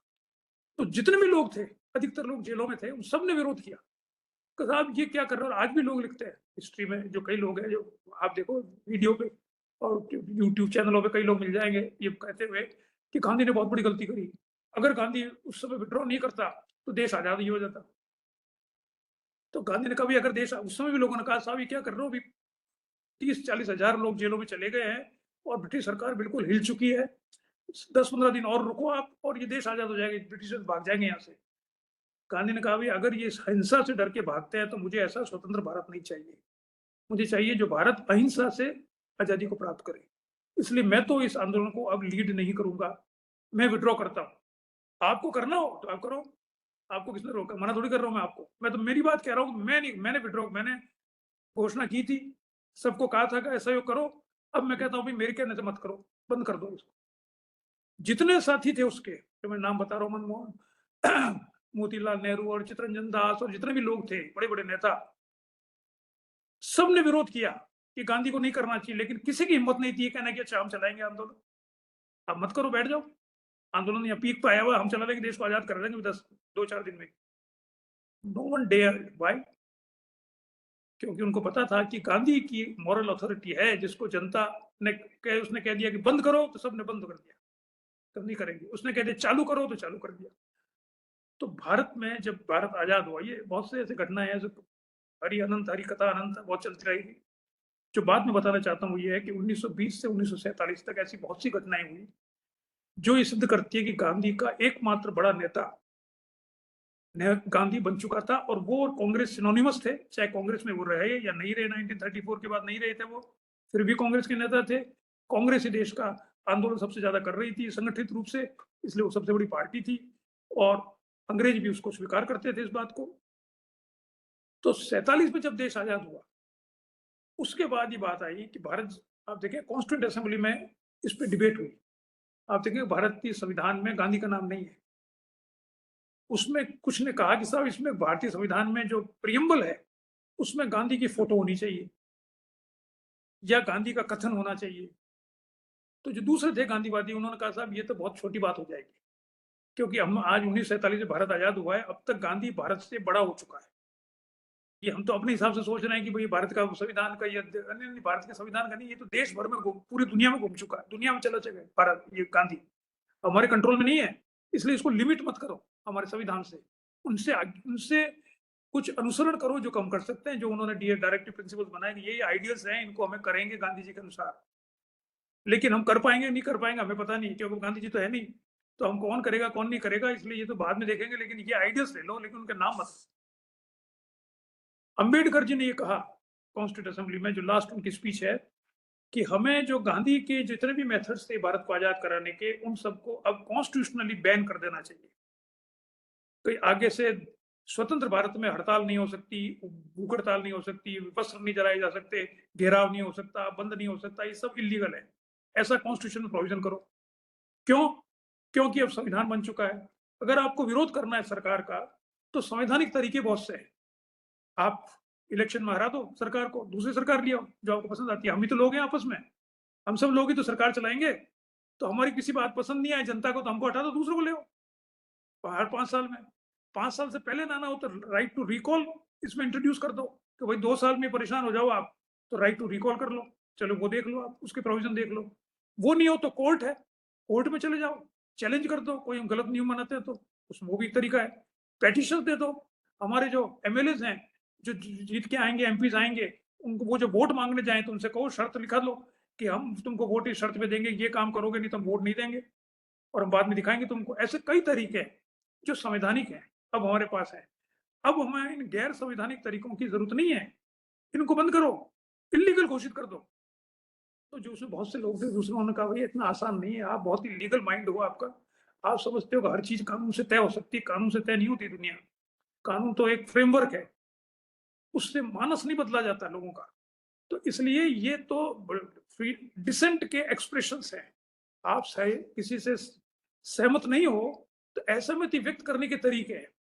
हम ये आशा करते हैं कि हम भारत में जरूरत नहीं पड़ेगी हड़तालें करने की और बंद करने की, और ये हो सकता है नहीं पड़े तो अच्छी बात है, लेकिन अगर कहीं पड़ती है तो करने दो। अभी तो लोग हैं सब आपस में एक दूसरे डरने की जरूरत है। हड़ताल करेगा तो क्या हम लोग बात कर लेंगे, हम सब ट्रेंड इस बारे में। तो जब भारत आजाद हो गया और संविधान बन गया, तब अब सरकार कांग्रेस की आ गई तो उन्होंने कहा अब गांधी को प्रोजेक्ट कैसे करें। अब शुरू होता है असली प्रॉब्लम कि गांधी को प्रोजेक्ट क्या करें। गांधी ने मरते समय कहा था, अपने जो उनके बहुत से कागज लिखे थे उसमें एक कागज का दुरुपयोग भी किया जाता है, लेकिन उन्होंने कहा था भाई अब ऐसा है कि कांग्रेस का एज ए पॉलिटिकल पार्टी काम खत्म हो गया, देश आजाद हो गया। अब मैं चाहता हूं दूसरा काम ज्यादा जरूरी है। देश तो आजाद हो गया, कोई भी चला लेगा, उससे क्या फर्क पड़ रहा है। कांग्रेस ये हो, नॉन कांग्रेस ये हो, जो जिसको सत्ता में जाना है वो सत्ता में चला जाए, जिसको नहीं जाना वो नहीं जाए, मेरे को सत्ता में जाना नहीं है। तो मैं चाहता हूं ऐसे लोग मेरे साथ आए और अपन मिलकर एक सर्व सेवा संघ बनाए, जिसका काम हो सामाजिक आर्थिक असमानताएं जो हमारे देश में है उसको दूर किया जाए। और उसके लिए उन्होंने 14 पॉइंट्स का वो कंस्ट्रक्टिव प्रोग्राम बनाया था, जो 1941 में बनाया था। उसमें एक दो और प्रोग्राम जोड़े थे, उसमें सारे काम थे जो आज भी हो रहे हैं, जिसकी सब संस्थाएं गांधी ने बनाई कि खादी को करेंगे, ग्रामोद्योग करेंगे, ट्रस्टीशिप का काम करेंगे, अस्पृश्यता दूर करेंगे, स्वच्छता का अभियान करेंगे। जितने भी काम है 10-15 सारे सामाजिक आर्थिक सुधार के काम है कि अब हमको इस पर लगना चाहिए, क्योंकि देश चलाना तब क्या है, सब हम लोग ही तो है, कोई भी चला ले, क्या फर्क पड़ रहा है इससे। ये उन्होंने कहा। अब इसका विरोधी जरूरी कहते साहब, उन्होंने कहा था कांग्रेस ही बंद कर दो और उसको तोड़ दिया, वो एक अलग वो पॉलिटिकल इशू है, उसमें मैं नहीं जाऊंगा। लेकिन उनका ये विचार था कि अब हमें ज्यादा जरूरत है सामाजिक आर्थिक असमानता दूर करने की। तो जो सरकार आई हमारी, और जो सरकार होती है उसके मूल्य जो है वही दुनिया, वही सब लोग धीरे धीरे मानने लग जाते हैं। जैसे आजकल हम जो सरकार चल रही है उसके मूल्य मानने लग जाते हैं, तो दूसरी सरकार आती है उसके मानने लग जाते हैं। उस समय जो सरकार थी कांग्रेस की, तो उन्होंने कहा भाई ऐसा है कि हम गांधी को क्या करें, हम तो आगे सरकार में सारे कांग्रेसी, अब गांधी को कैसे प्रोजेक्ट करें जिससे बच्चे और सब सीखे, क्योंकि गांधी को छोड़ तो सकते नहीं हम, उनके नेतृत्व में हम मिलाए। अब वो तो कह रहा है सामाजिक आर्थिक काम करो, तो उन्होंने कहा ये करो कि इसको राजनीतिक कार्य जो गांधी ने किए उसको तो अलग कर दो, भूल जाओ, वो तो हम आई गए, जीत गए, भारत आजाद हो गया, उसको बताने की क्या जरूरत है। अब तो सामाजिक आर्थिक कार्य बताओ। तो क्या बताओ, जो हम कक्षाओं में स्कूलों में बता रहे हैं, कॉलेजों में बता रहे इतने सालों से, जो बड़े बड़े म्यूजियम बन गए, बड़े बड़े मूर्तियां लग गई पूरी भारत के अंदर, यूनिवर्सिटीज में डिपार्टमेंट खुल गए, संस्थाएं खुल गई, आश्रम खुल गए, किस बात को क्या बताते हैं वहां सब जगह, अस्पृश्यता निवारण होना चाहिए, स्वच्छता रखनी चाहिए, खादी पहनना चाहिए, जैसे उन्होंने बताया अभी चरखा काटना चाहिए, वैष्णव जन तो तैने का ये गाना चाहिए, रघुपति राघव राजा राम ये गाना चाहिए, सब धर्म एक जैसे होने चाहिए, शांति बनाए रखनी चाहिए, अहिंसा होनी चाहिए। ये है गांधी, और इसको प्रोजेक्ट करो। गांधी ने अंग्रेजों से लड़ाई लड़ी थी, इसको मत बताओ। ये बताओगे तो ये हमको डिस्टर्ब करेगा, तो ये बताओगे तो कहते यार अंग्रेज वो तो अन्याय के खिलाफ लड़ता था, तो अगर हमको अन्याय करेंगे तो वो जनता कहेगी साहब गांधी का सहारा लेकर हम तो आपसे लड़ेंगे, तो ये तो प्रॉब्लम हो जाएगी। तो इसलिए ये मत बताओ कि गांधी ने दिया, वो तो कर दिया आजाद, हम हो गए ना आजाद। अब आपको साहब सामाजिक आर्थिक असमानता कैसे दूर हो, शांति कैसे बनाए रखे, लॉ एंड ऑर्डर कैसे मेंटेन करें। सो Gandhi he spent his whole life in fighting against the state, became a slave of state। कि अब सरकार गांधी पर को बताएगी क्या है। 2 अक्टूबर को कह दो कि साहब छुट्टी रहेगी, 2 अक्टूबर को हम गांधी जयंती मनाएंगे, हम जयंती मनाने सब मास्टर है, कभी रामनवमी मनाते हैं, तो कभी जन्माष्टमी मनाते हैं, तो कभी महावीर जयंती मना लो, ये सारी जयंती मनाने में मास्टर है। तो हमने कहा गांधी को भी इसमें जोड़ लो कि गांधी जयंती भी कैसी होगी, उस दिन छुट्टी रहेगी, उस दिन चरखा काटेंगे, उस दिन भजन गाएंगे और सब इकट्ठे हो जाओ। गांधी क्या ये है, तो आज बचपन जो 1950 से 48 से आज तक जो गांधी को पढ़ाया गया, जिसके बारे में हम बात करते हैं, वो ये गांधी है कि गांधी का अर्थ है जो 1920 के बाद में गांधी आया, उसने देश को आजाद कराया इस अहिंसा से, उसने चरखे काटे, उसने ये सब काम किए, और अब हमें देश आजाद हो गया है, अब हमें लड़ाई झगड़े में नहीं पड़ना है, हमें सबको साथ रह के चलना है, और हमें अब धीरे धीरे समाज में सुधार करना है। वो भी सुधार कैसे होगा, चुपचाप बैठ जाओ कहीं पर और कहो भाई सब अस्पृश्यता नहीं होनी चाहिए, चलो अच्छी बात है, आपके धर्मों में लड़ाई नहीं होनी चाहिए, वो भी अच्छी बात है, वैष्णव जन तो तैरने का ये गाना चाहिए, चरखा काटना चाहिए, खादी पहनना चाहिए, जितने भी नेता है वो सब 2 अक्टूबर को करके पीछे एक फोटो लगा के गांधी के बैठ जाते हैं सारे ये करने के लिए। ये गांधी का प्रोजेक्ट किया गया। गांधी ये है which is basically, which means in my views, you converted A rebel into A stooge of the state. जो एक रिबेल था, उम्र भर जिसने झगड़ा किया राज्य से अन्याय के विरुद्ध, उसको हमने कह दिया भाई ये तो गांधी हमारा है, उसकी फोटो बना दो, उसको नोट में छाप दो, और उसके सिक्के निकाल दो, और उसके म्यूजियम बना दो, उसमें देखो जाके सुनो गांधी जी के भजन सुनो, बहुत अच्छी बात है। जब ऐसा गांधी प्रोजेक्ट हुआ भारत में, तो युवा इससे विमुख हो गए। युवा ने कहा ये तो बूढ़े लोगों का काम है बैठ के भजन गाना, ये हमारा काम है क्या? युवा थोड़ी गाते भजन बैठ के। युवा तो iPhone 17 आया है, उसके लिए रात भर लाइन में खड़े रहे वहां पे 17 प्रो लेने के लिए। आप देखो पैसे नहीं है तो जेब में तो अभी खड़े हैं साहब, हम EMI पे ले लेंगे, सबसे पहले फोन लेके आएंगे। आज का युवा, ग्लोबलाइजेशन के बाद का युवा, उसको कहो तू भजन का, गांधी जी ने कहा है, तो क्या कहा कि गांधी जी हम तो iPhone लाए हम तो यार। तो इसका अर्थ ये कि क्या गांधी जी रिलेवेंट हो गए इस दुनिया में? इसका मतलब अगर हम गांधी को जैसे प्रोजेक्ट कर रहे हैं वैसा करते रहेंगे, और बूढ़े लोग सब वही कर रहे हैं, अभी 2 अक्टूबर आज है, आज भी देखो सब दुनिया भर में यही हुआ है, पूरे भारत में ऐसा ही हुआ है, तो उसमें कितने युवा आए, आप गिनती कीजिए कितने युवा आए। तो युवा कहते हैं ऐसा बुढ़ापा का, ऐसा जिसे कह सकते हैं निराशाजनक, ऐसा कोई मृत्यु की तरफ जा रहे हो आप, तो लास्ट में जो भजन करते हैं बैठ के, वैसा गांधी है, तो उसमें कहाँ जाए हम तो मोबाइल गेम खेलेंगे या करने जाए। तो युवा गांधी से विमुख हो गया, और हमारी पीढ़ी के लोगों को समझ में नहीं आ रहा है कि विमुख क्यों हो रहा है, क्या करें इसका। वो वही रिपीट किए जा रहे हैं, क्योंकि उनको 50 साल से यही बताया गया ऐसा ही करता ना है। अब इसमें मजे की बात यह है कि कांग्रेस नहीं है, इसमें सारे पार्टी शामिल है, सबको ये सुविधाजनक है। बीजेपी भी कह रही है, वो चश्मा लगा के, स्वच्छता कहा था गांधी जी ने, स्वच्छता करो, झाड़ू लगाओ, गांधी जी ने कहा था ये तो सब कहते हैं गांधी जी ने कहा था, गांधी जी काम कर रहे हैं, स्वच्छता करो। अस्पृश्यता बीजेपी कहती बिल्कुल नहीं माननी चाहिए अस्पृश्यता, सब गांधी जी ने कहा था ये तो। गांधी ने कहा स्वदेशी की बात करो, तो फिर स्वदेशी जब ट्रंप ने लगाया तो कहा नहीं स्वदेशी करना चाहिए, मैं तो हम तो स्वदेशी की बात कर रहे हैं। तो ये जो गांधी जी का प्रोजेक्शन है, इसमें सारे पार्टी शामिल है, कम्युनिस्ट भी है और RSS भी है और कांग्रेस तो है ही, यानी बिकॉज ये गांधी किसी को डिस्टर्ब नहीं करता। ऐसा गांधी किसी की जो सत्ता है उसको चुनौती नहीं देता। वो कहता भाई ये सब कहता भाई ठीक है, ये तो अपन 2 अक्टूबर कर लो या ऐसा कर लो, इसमें गांधी हमको चुनौती थोड़ी दे रहा है।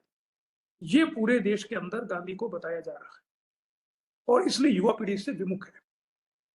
अब प्रश्न आता है कि इसको हम गांधी को युवा की तरफ क्यों करें, पहली बात, और कैसे करें। क्यों करें तो इसलिए जरूरी है कि आपने अभी देखा नेपाल में और बांग्लादेश में युवा देखो हमेशा चेंज चाहता है, वो अन्याय को बर्दाश्त नहीं करता। हजारों सालों से युवाओं की ये पहचान है कि वो अन्याय वो ही चाहता है, वो उसमें गलतफहमी होती है जो कभी कभी खुशफहमी में बदल जाती है कि वो परिवर्तन कर सकता है। हम जैसे लोग तो बूढ़े हो गए, हम तो कहते हैं यार हमने खूब देख लिया, कुछ परिवर्तन नहीं होता, दुनिया वैसी चल रही है, 50 साल पहले भी ऐसी थी, अब भी ऐसी चल रही है, इसलिए कोई मतलब नहीं, काहे को माथापड़ी करते हो, घर बैठो आराम से टीवी देखो, बैठे रहो, मैच देखो अपने। हमारी उम्र के लोग थकार जाते हैं, थके हुए लोग होते जाते हैं। युवा मानता है कि दुनिया बदल सकती है। नेपाल में बदल दी, बांग्लादेश में बदल दी, अरब कंट्रीज में क्रांतियां कर दी, जहां जहां भी क्रांतियां होती, झगड़े होते, युवा ही आते हैं सबसे पहले आगे। तो युवाओं को यह गलतफहमी या खुशफहमी होती है कि दुनिया बदली जा सकती है और हमें बदलनी चाहिए अगर कुछ गलत हो रहा है तो अगर आप उनको सही दिशा नहीं दोगे गांधी का, कि दुनिया को तो बदलना गांधी भी चाह रहा था, उसने बदली थी, इतने बड़े साम्राज्य को खत्म कर दिया था। अगर वो अहिंसात्मक तरीके से सत्याग्रह का प्रयोग जो गांधी ने किया था उसको आप लोग नहीं पहचानोगे और नहीं अपनाओगे, तो आप हिंसा में चले जाओगे। इससे दुनिया तो बदलेगी लेकिन और वर्ष हो जाएगी, खराब हो जाएगी।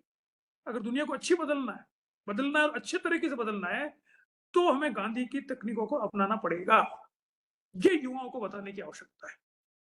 एक अमेरिकन प्रोफेसर हुए हैं जीन शार्प, उन्होंने पुस्तक लिखी थी 1973 में, पॉलिटिक्स ऑफ नॉन वायलेंस। उनकी पीएचडी की थीसिस थी जिसको उन्होंने लिखा था politics of non violence 1973 by Gene Sharp. उसमें उन्होंने बताया 198 methods of application of non violence in politics. 198 तरीके हैं जिससे अहिंसा को इसमें लागू किया जा सकता है राजनीति में कॉन्फ्लिक्ट रिजोल्यूशन के लिए। और वो तरीके हैं जो उसने सब में उसने उदाहरण दिए हैं सारे, दुनिया में अब तक सक्सेसफुली लागू हो चुके हैं और गांधी ने उसमें से 10-15 तरीके ही काम में लिए थे। तो हमें जो तरीका हमें जो करना चाहिए था वो तो ये था कि वो 198 मेथड्स लोगों को बताते, वो तो 73 में थे। आज तो 2025 में और 25 मेथड जुड़ गए होंगे, जैसे अब इंटरनेट आ गया। तो अभी जो आप जानते हैं जो झगड़ा हुआ नेपाल में, वो तो एक नया ऐप उन्होंने था, उस ऐप के अंदर ही सारा उन्होंने झगड़ा मिल के और बातचीत करके और झगड़ा कर लिया। तो अब तो नए तरीके आ गए नॉन वायलेंस को आगे बढ़ाने के। तो तरीका तो ये है, तो इस तो जरूरत ये थी कि हम लोगों बच्चों को ही बताते कि भाई अगर अन्याय हो रहा है तो उसके विरुद्ध में कैसे झगड़ा किया जाए और गांधीवादी तरीके से कैसे किया जाए। हमने कहा इसको तो छोड़ दो, हम तो बस ये देखे वैष्णव जन तो तेने कही है, पीर पर आई जा नहीं रही बस। तो वो कहेंगे ये तो बूढ़ों को काम यार करते रहो, भजन भी गाते हैं, रामायण में कौन जाता है सुनने के लिए, वही जाता है तो पाठ पूजा करने के लिए। अब आप चलिए दुनिया में कैसा देखा जाता है। देखो ये तो भारत की बात बताई मैंने, दुनिया में ऐसा नहीं देखा जाता गांधी। दुनिया में 195 कंट्रीज हैं यूएनओ के, उसमें से 193 तो मेंबर है और 2 कंट्री जो है वो सेमी मेंबर है। एक तो फिलिस्तीन, जिसको सेमी मेंबर या जिसको माना जाता है वो बैठ सकता है, यूएनओ में मेंबर नहीं है। और दूसरा है चाइना, सॉरी ताइवान। ये 2 कंट्री हैं जिनको कंट्री कुछ तो मानते कुछ नहीं मानते, इसलिए उनको भी फुल मेंबरशिप नहीं है, लेकिन वो उसके मेंबर है आधे। तो 195 मेथड्स कंट्री है। आउट ऑफ दिस 195 102 देशों में गांधी की मूर्तियां लगी हुई है। ये फिर जो कैलकुलेट किया गया है कि ये सिर्फ जीसस की मूर्तियां ज्यादा देशों में है इससे, because he was the profounder of a religion. इसमें कोई रिलीजन का नहीं है ये, लेकिन ये 102 देशों में इसकी मूर्तियां लगी हुई है। वो इसलिए नहीं लगी हुई है कि वो खादी पहनता था या चरखा काटता था या वैष्णव जन तेने गाता था, क्या कहता था भगवान रामचरितमानस की बात करता था, कि सुबह शाम प्रार्थना सभा करता था, क्या कहता था मेरे एक गाल पे मारो तो दूसरा गाल आगे कर दो। इसलिए नहीं है, वो इसलिए है 102 कंट्री में क्योंकि वो पूरी दुनिया माना गया कि ये अन्याय का विरोध करने का प्रतीक है। और इसने एक नया तरीका खोजा जो बहुत ही कामयाब हुआ और जो सही तरीका था कि अन्याय का विरोध करने पर अन्याय ज्यादा नहीं होना चाहिए, कम होना चाहिए। ऐसा हुआ है। हिटलर क्या था, हिटलर जब पावर में आया तो वो अन्याय का विरोध करने के लिए आया था। उसने कहा फर्स्ट वर्ल्ड वॉर में जो जर्मनी को ह्यूमिलेशन देखना पड़ा उसका हमें बदला लेना है, तो वो अन्याय के विरोध में आया था। लेकिन वो खुद कैसा बन गया, अन्याय का और ज्यादा प्रतिपादक बन गया, क्योंकि वो वायलेंस को विश्वास करता था। तो गांधी की विशेषता पूरी दुनिया में क्या मानी जाती है कि वो अन्याय का प्रतीक का विरोध करने का प्रतीक है। और ऐसा उसने तरीका खोजा है जिस तरीके से जो अन्याय का विरोध होता है उससे न्यायपूर्ण व्यवस्था के बनने की संभावना ज्यादा है। अब प्रश्न आता है अन्याय होता क्या है। ये इतना आसान नहीं है। दुनिया के इतिहास अगर आप देखें तो अन्याय के कई परिभाषाएं बदलती रहती है समय के साथ साथ। वर्तमान समय में अन्याय का एक सर्वमान्य परिभाषा है जिसको गांधी ने स्वीकार किया, इसलिए मॉडर्न भी माना जाता है। वो है जब से प्रजातंत्र आया 19वीं शताब्दी के सेकेंड हाफ से, तब तक अन्याय का मतलब एक ही माना गया कि जो लोगों के बीच में डिफरेंसेस होते हैं, हम सब में डिफरेंस है, हम सब में कॉमनलिटी तो क्या है कि हम सब में एक रेशनलिटी है जो जानवरों से हमको अलग करती है, हमें कॉन्शियसनेस है जो जानवरों से अलग करती है, तो कॉमनलिटी हो गया। अब डिफरेंसेस क्या है, हम सब में डिफरेंसेस है एक दूसरे से, जाति के आधार पर, जेंडर के आधार पर, धर्म के आधार पर, राष्ट्रीयता के आधार पर, नागरिकता के आधार पर, प्रॉपर्टी के आधार पर, भाषा के आधार पर, क्षेत्र के आधार पर, हजार चीजों की डिफरेंसेस है हर दूसरे आदमी एक दूसरे में। इन डिफरेंसेस को अगर इनइक्वालिटी माना जाए, असमानता मानी जाए और राज्य उनके साथ असमान व्यवहार करे, ये अन्याय है। differences should be taken as differences, not inequality. सारा अन्याय आज के आधुनिक युग में क्या है कि हमारे में, मैं कहता हूं गोरा है और काला है, तो कहते हैं कालों के साथ सही व्यवहार मत करो, महिलाओं के साथ सही व्यवहार मत करो, ये माइनॉरिटी है, इस धर्म वाला, इसके साथ सही व्यवहार मत करो। यानी जो डिफरेंस है, मैं एक धर्म को, आप दूसरे धर्म के, इस डिफरेंस को असमानता माना जा रहा है। ये अन्याय है, और गांधी ने सबसे ज्यादा लड़ाई इसी पर की है। उसने और किसी अन्याय को नहीं माना, उसने अन्याय की ही परिभाषा मानी जो आधुनिक परिभाषा है। जैसे प्रजातंत्र में सभी व्यक्ति समान है वोट देने के लिए, एक ही वोट मिलेगा, अंबानी जी हो चाहे साधारण व्यक्ति हो, इसमें असमानता नहीं कर सकते आप। ये ट्रीटमेंट हर व्यक्ति स्टेट से चाहता है कि आप असमानता का व्यवहार नहीं करें। मेरे पास पैसा नहीं है और अंबानी के पास पैसा है, तो आप दोनों को बराबर अपॉर्चुनिटी दोगे। ऐसा कैसे हो सकता है? उसको पहले अपॉर्चुनिटी दोगे, ये गलत है। मंदिरों में भी होता है कि आप पैसा दो तो पहले आप दर्शन कर लो। ये क्या हो रहा है? आपके पास पैसा है तो आप भगवान को पहले देखोगे, इसका क्या मतलब है? ये असमानता है, दिस इज इनइक्वालिटी। इसलिए गांधी मंदिर में जाते नहीं थे, कभी नहीं गए वो। उनको मैं मंदिर में नहीं जाऊंगा, मुझे पता है ये ऐसा होता है, मंदिरों में क्यों जाऊंगा, यहाँ असमानता का व्यवहार होता है। तो असमानता का कारण कोई भी हो, चाहे जाति हो, चाहे धर्म हो, चाहे जेंडर हो, चाहे कुछ भी हो, असमानता का विरोध करना गांधी उसका प्रतीक है। सारी दुनिया में जितने भी आंदोलन होते हैं उन सबका प्रतीक वही है कि असमानता का विरोध करके, और उसने विरोध नहीं किया, उसने ऐसा तरीका खोजा सत्याग्रह का जिसने देश को आजाद करा।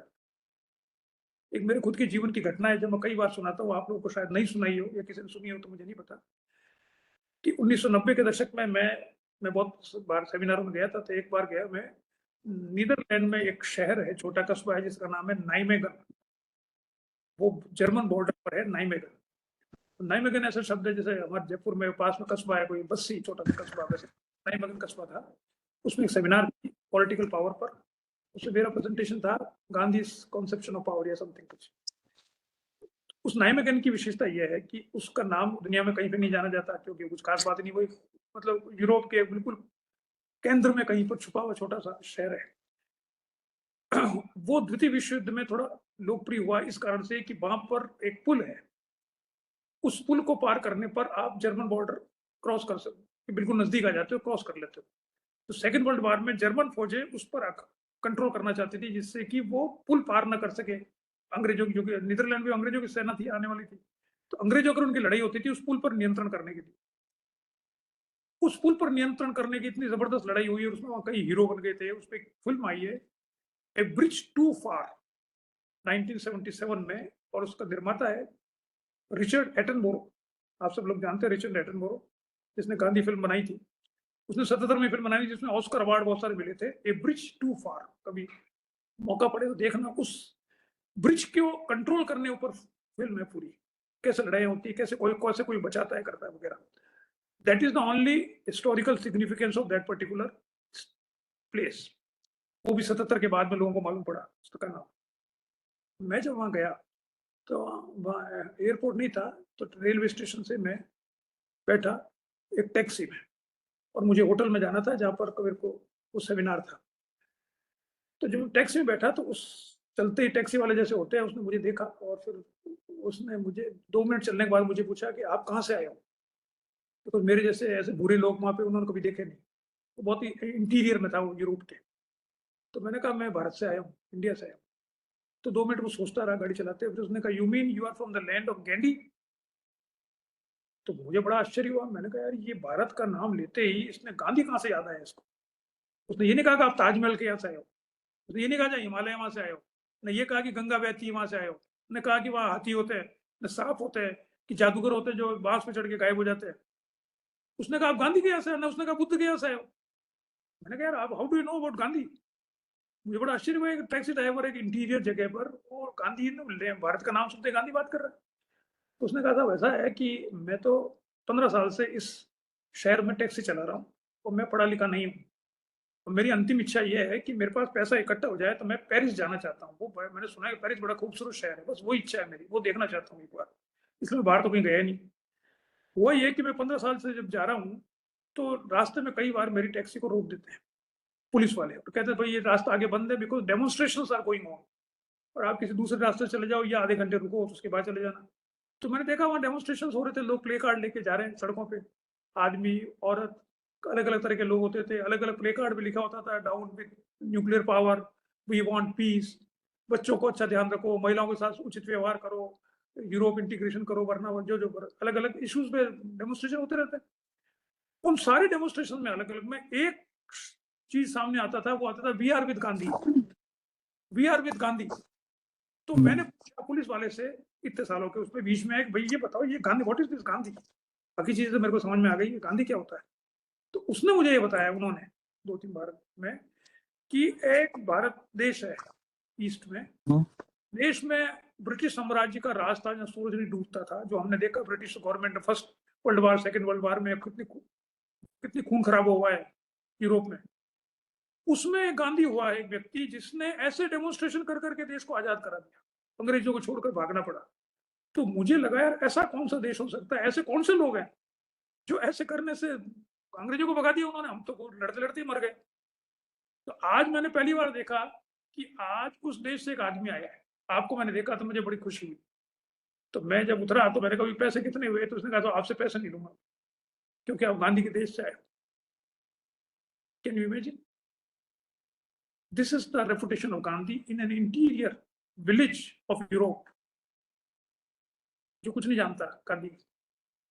तो क्यों? इसलिए नहीं कि वो खादी पहनता था, उसको क्या पता खादी पहनता था नहीं पहनता था, उसको नहीं पता चरखा काटता था नहीं काटता था, उसको ये नहीं पता। उसको पता है कि उसने अन्याय के खिलाफ लड़ाई लड़ी और उसने एक नया तरीका खोजा अन्य अहिंसा का, जिससे कि उसने इतने बड़े साम्राज्य को ढा दिया।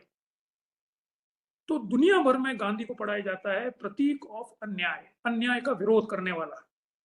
भारत में इसको हटा दिया गया क्योंकि इससे सत्ता को समस्या होती है, क्योंकि सत्ता तो अन्याय रोज ही करती है, परसेप्शन में करती है, सही करती है गलत करती है, that is different thing. But होता ही है, हम लोग सबको जानते हैं, कहीं हमारे साथ बड़ा नया इंसाफी हुई, हमारा प्रमोशन नहीं हुआ, हमको जॉब नहीं मिली, हमको फलाना नहीं हुआ, सभी लोग कहते हैं।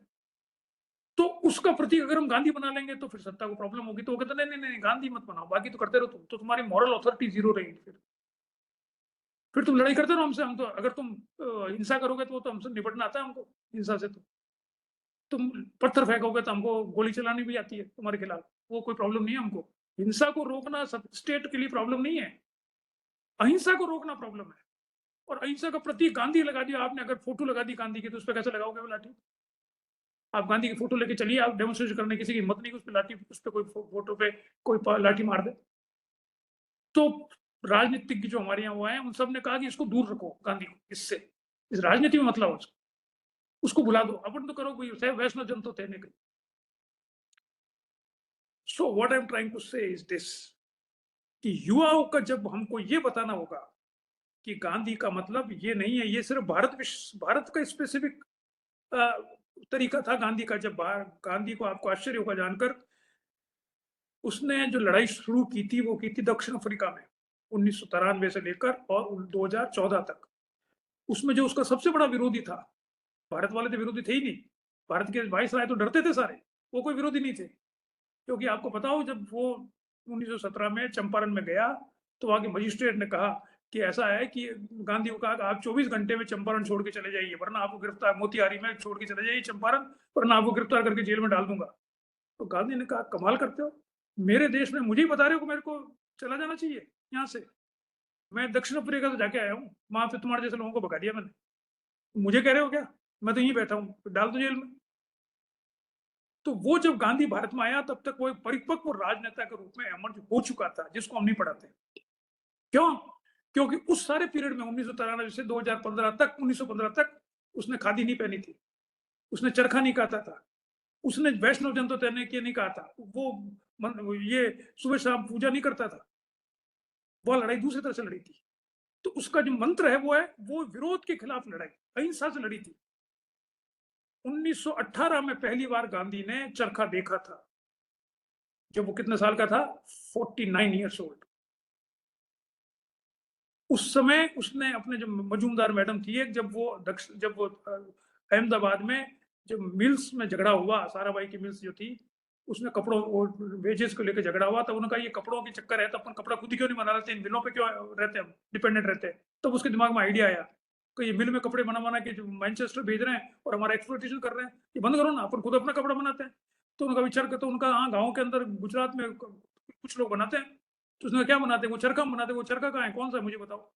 तो चरखा लेके आई वो मिसेज मजूमदार, फिर गांधी ने आविष्कार किया एक छोटे चरखे का, जिसको सब लोग चलाते थे। अब तो बहुत छोटे भी बन गए, वो अलग बात है, अब सब लोग चलाते थे। तो उसने कहा ये अच्छा है, हजारों लोगों को रोजगार मिलेगा, और इन हजारों लोगों को रोजगार मिलके इससे खादी बना और खुद ही पहना, इसलिए उन्होंने कंपल्सरी कर दिया।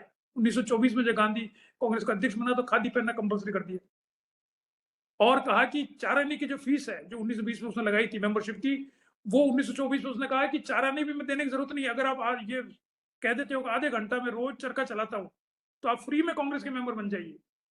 इस प्रस्ताव पर जवाहरलाल नेहरू अपनी ऑटोबायोग्राफी लिखता है कि हमने इसको मेरे को बड़ा गुस्सा है कि ये क्या कर रहे हो बेवकूफी, और मोतीलाल नेहरू वॉक आउट कर गए तो ये क्या प्रस्ताव है, ये चाराने आ रहे हैं वही बंद कर रहे हो सर, चलेगी कैसे संस्था? उन्होंने कहा नहीं, I just want to know the commitment of individuals, पैसे से कोई मतलब ही नहीं है। तो गांधी ने अपने जीवन के पहले 50 साल बिना चरखे बिना खादी के बिताए थे, जब वो पूरा बहुत बड़ा नेता बन चुका था अहिंसा के माध्यम से। उसको हम नहीं पढ़ाते, क्योंकि वो पढ़ाने पर लगता है कि गांधी का यूज पॉलिटिक्स में हो सकता है, वो हम नहीं चाहते।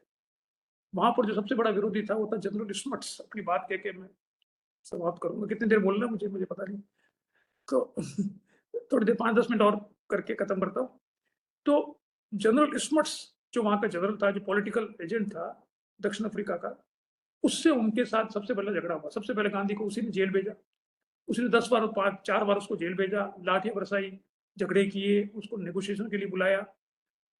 और जब गांधी ने 2014 में जब 1914 में जब समझौता हो गया लास्ट में, और जब छोड़ के आने लगे तो उन्होंने जेल में रहते हुए चप्पलें बनाई थी और वो दी थी अपने सेक्रेटरी को, भाई ये उसको दे देना आप। जनरल स्मट्स को मेरी तरफ से आपने मुझे जो जेल में भेजा था तो वह मैंने सदुपयोग किया अपने समय का, ये चप्पलें बनाई, इसको आप पढ़ना, इसको आप पहनना। 1939 में जो गांधी का 70वां साल मनाया जा रहा था भारत में, तब एक गांधी का अभिनंदन ग्रंथ निकला, और उसमें सब जो लोग गांधी से कभी न कभी एसोसिएट रहे थे, बड़े बड़े लोग, उन सबसे आर्टिकल मांगे गए। जनरल स्मट्स ने भी भेजा। वो जनरल स्मट्स कौन था ये बताना चाहूंगा मैं। वो एकमात्र व्यक्ति है दुनिया का जिसने 1919 में जब प्रथम विश्व युद्ध खत्म हुआ और लीग ऑफ नेशंस की स्थापना हुई, तब उसमें वो 15 साल तक दक्षिण अफ्रीका का प्रधानमंत्री रहा। वो उस समय प्रधानमंत्री था, उसने साइन किए थे लीग ऑफ नेशंस में। और 1945 में जब यूनाइटेड नेशंस बना, तब भी वो दक्षिण अफ्रीका का प्रधानमंत्री था, और उसने यूनाइटेड नेशंस के उस पर साइन किए दक्षिण अफ्रीका के प्रधानमंत्री को। He was the only one जिसको जनरल माना जाता है, जिसको बहुत बड़ा जनरल और प्रशासक माना जाता है, और इतना बड़ा था, 15 साल तक वो लगातार राज कर रहा था, और बहुत बड़ा रेसिस्ट था वो ब्लैक और को मानते नहीं था कुछ। उससे लड़ाई जनरल स्मट्स की गांधी से हुई 10 साल तक, और जब गांधी आया तो उसने वो चप्पलें बना उनको भेज दी। 1939 में जब मांगा गया कि आप उनसे भी, जनरल स्मट्स से मांगा गया, आपके विचार ही बताइए गांधी के बारे में, आप सबसे ज्यादा आप रहे थे साथ, उसने जो लिखा उसको आप सुनिए।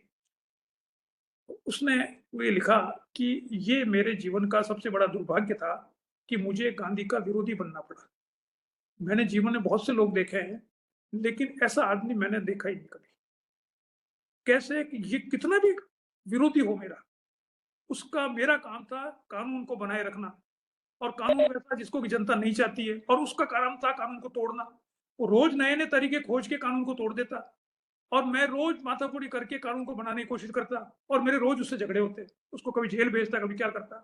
लेकिन उसने कभी भी अपने विरोधी के प्रति घृणा व्यक्त नहीं की। वो कभी भी किसी भी स्थिति में क्रोधित नहीं हुआ।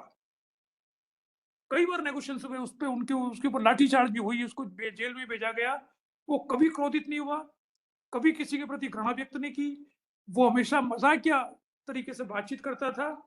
और मुझे लगता है कि जो हमारा विश्व है उसमें अगर ऐसे लोग जीवित रहेंगे तो हमें भविष्य का मनुष्यता जीवित रहेगी, इसके बारे में थोड़ा हमको विश्वास रहेगा।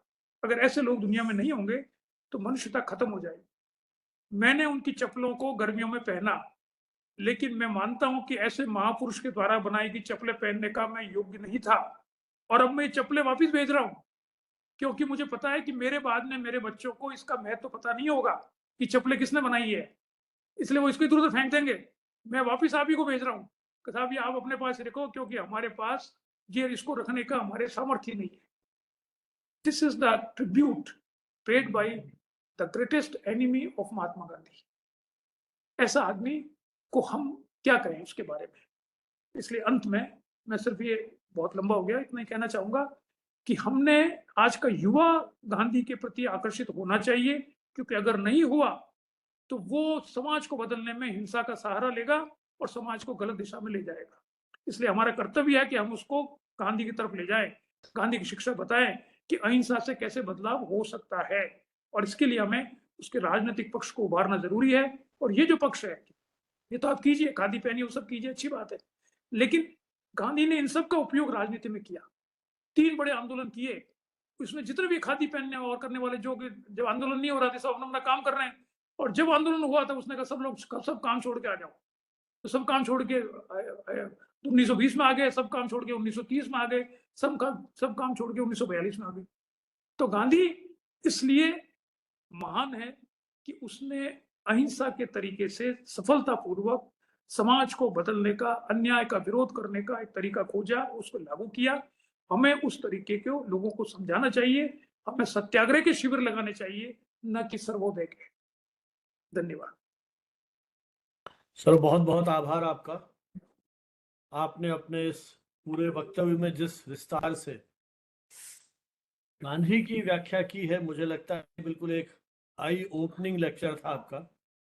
जिस तरीके से सामान्यतः हम गांधी को देखते थे, उससे हट के जिस तरह से आपने इनकी व्याख्या की है और किस तरह से आज की राजनीति में गांधी को प्रस्तुत किया जा रहा है। मुझे याद है जब गांधी जन्म शताब्दी मनाई जा रही थी, उस समय जो पोस्ट कार्ड और लिफाफे थे उन पे गांधी का चित्र छपवाए गए थे।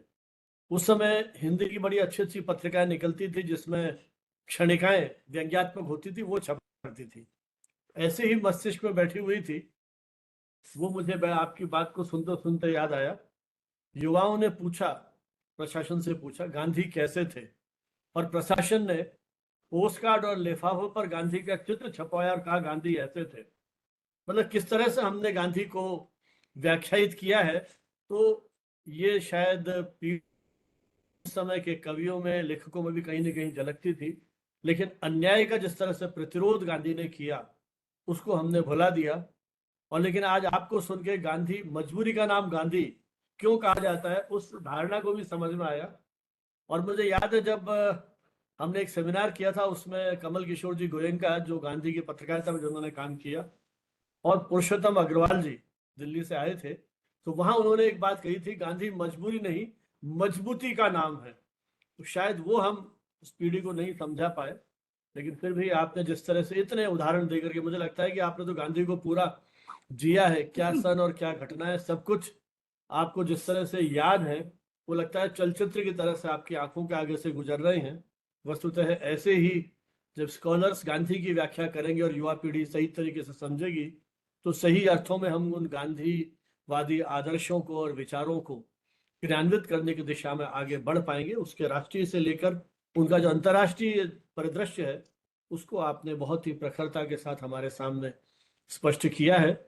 मैं अनुरोध करूंगा प्रियंका जी से एक बार पुनः कि आज की इस गांधी जयंती की इस शाम को यादगार बनाने के लिए एक ई सर्टिफिकेट और ई मेमेंटो हमारे जो मुख्य वक्ता हैं प्रोफेसर नरेश दादी जी, उनको यहाँ भेंट करें।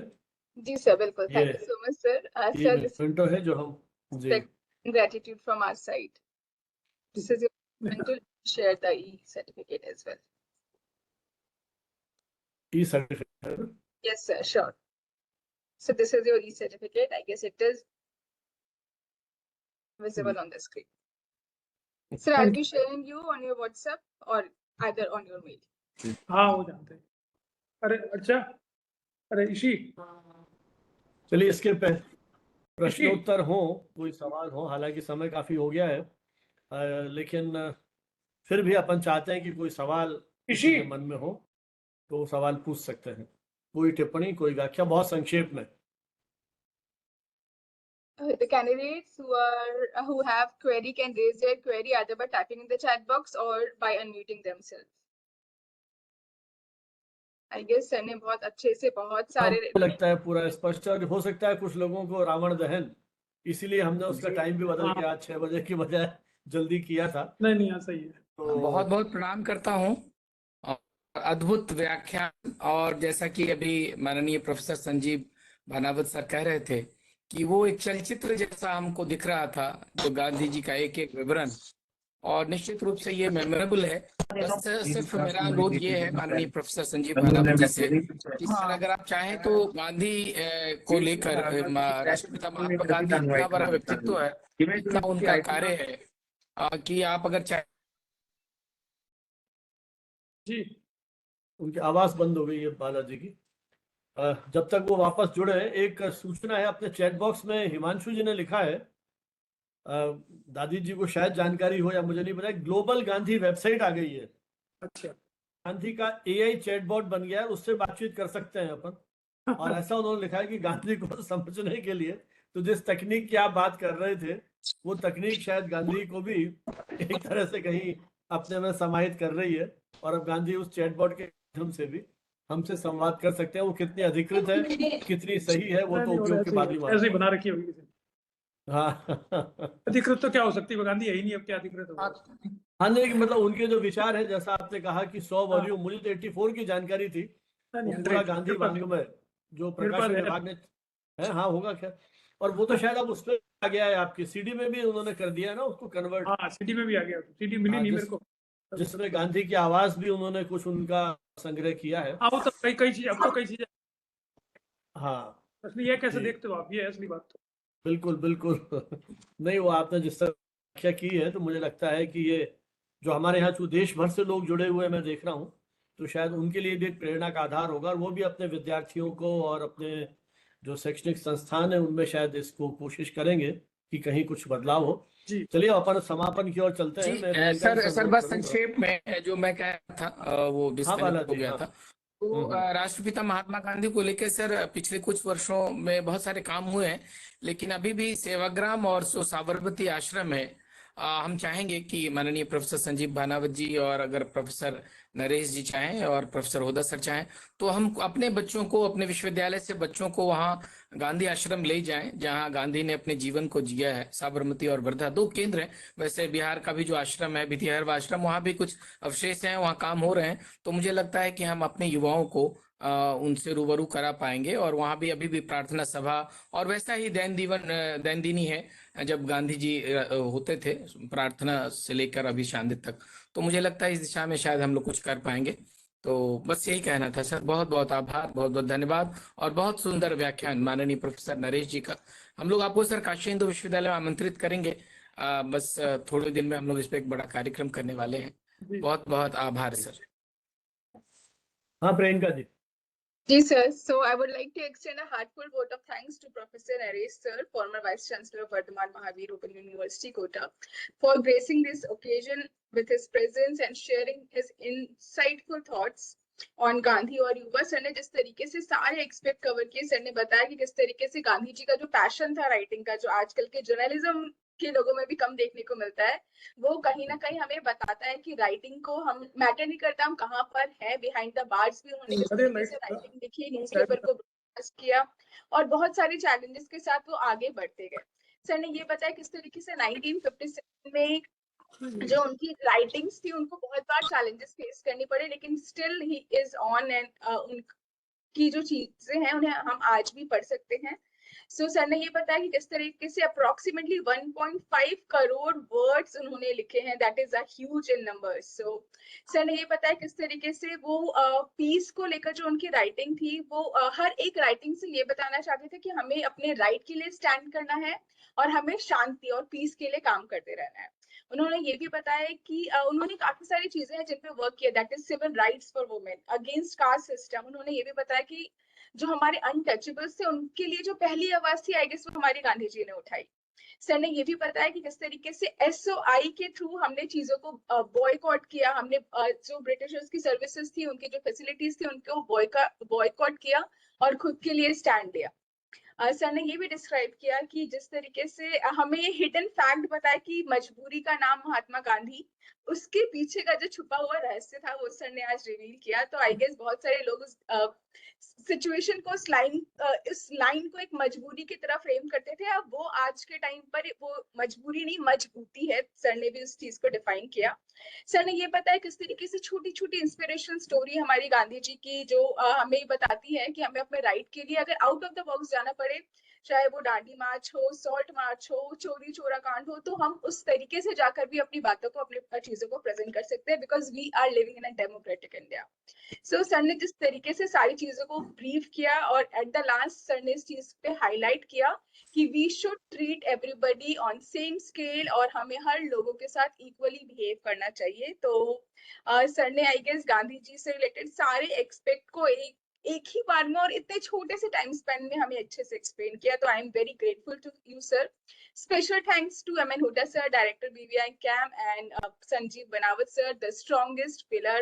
Both of you are the strongest pillar of this webinar because आप दोनों की वजह से ही हम यहाँ पर हैं, लोगों को सुन पा रहे हैं, experts को सुन पा रहे हैं। So really thanks to both of you.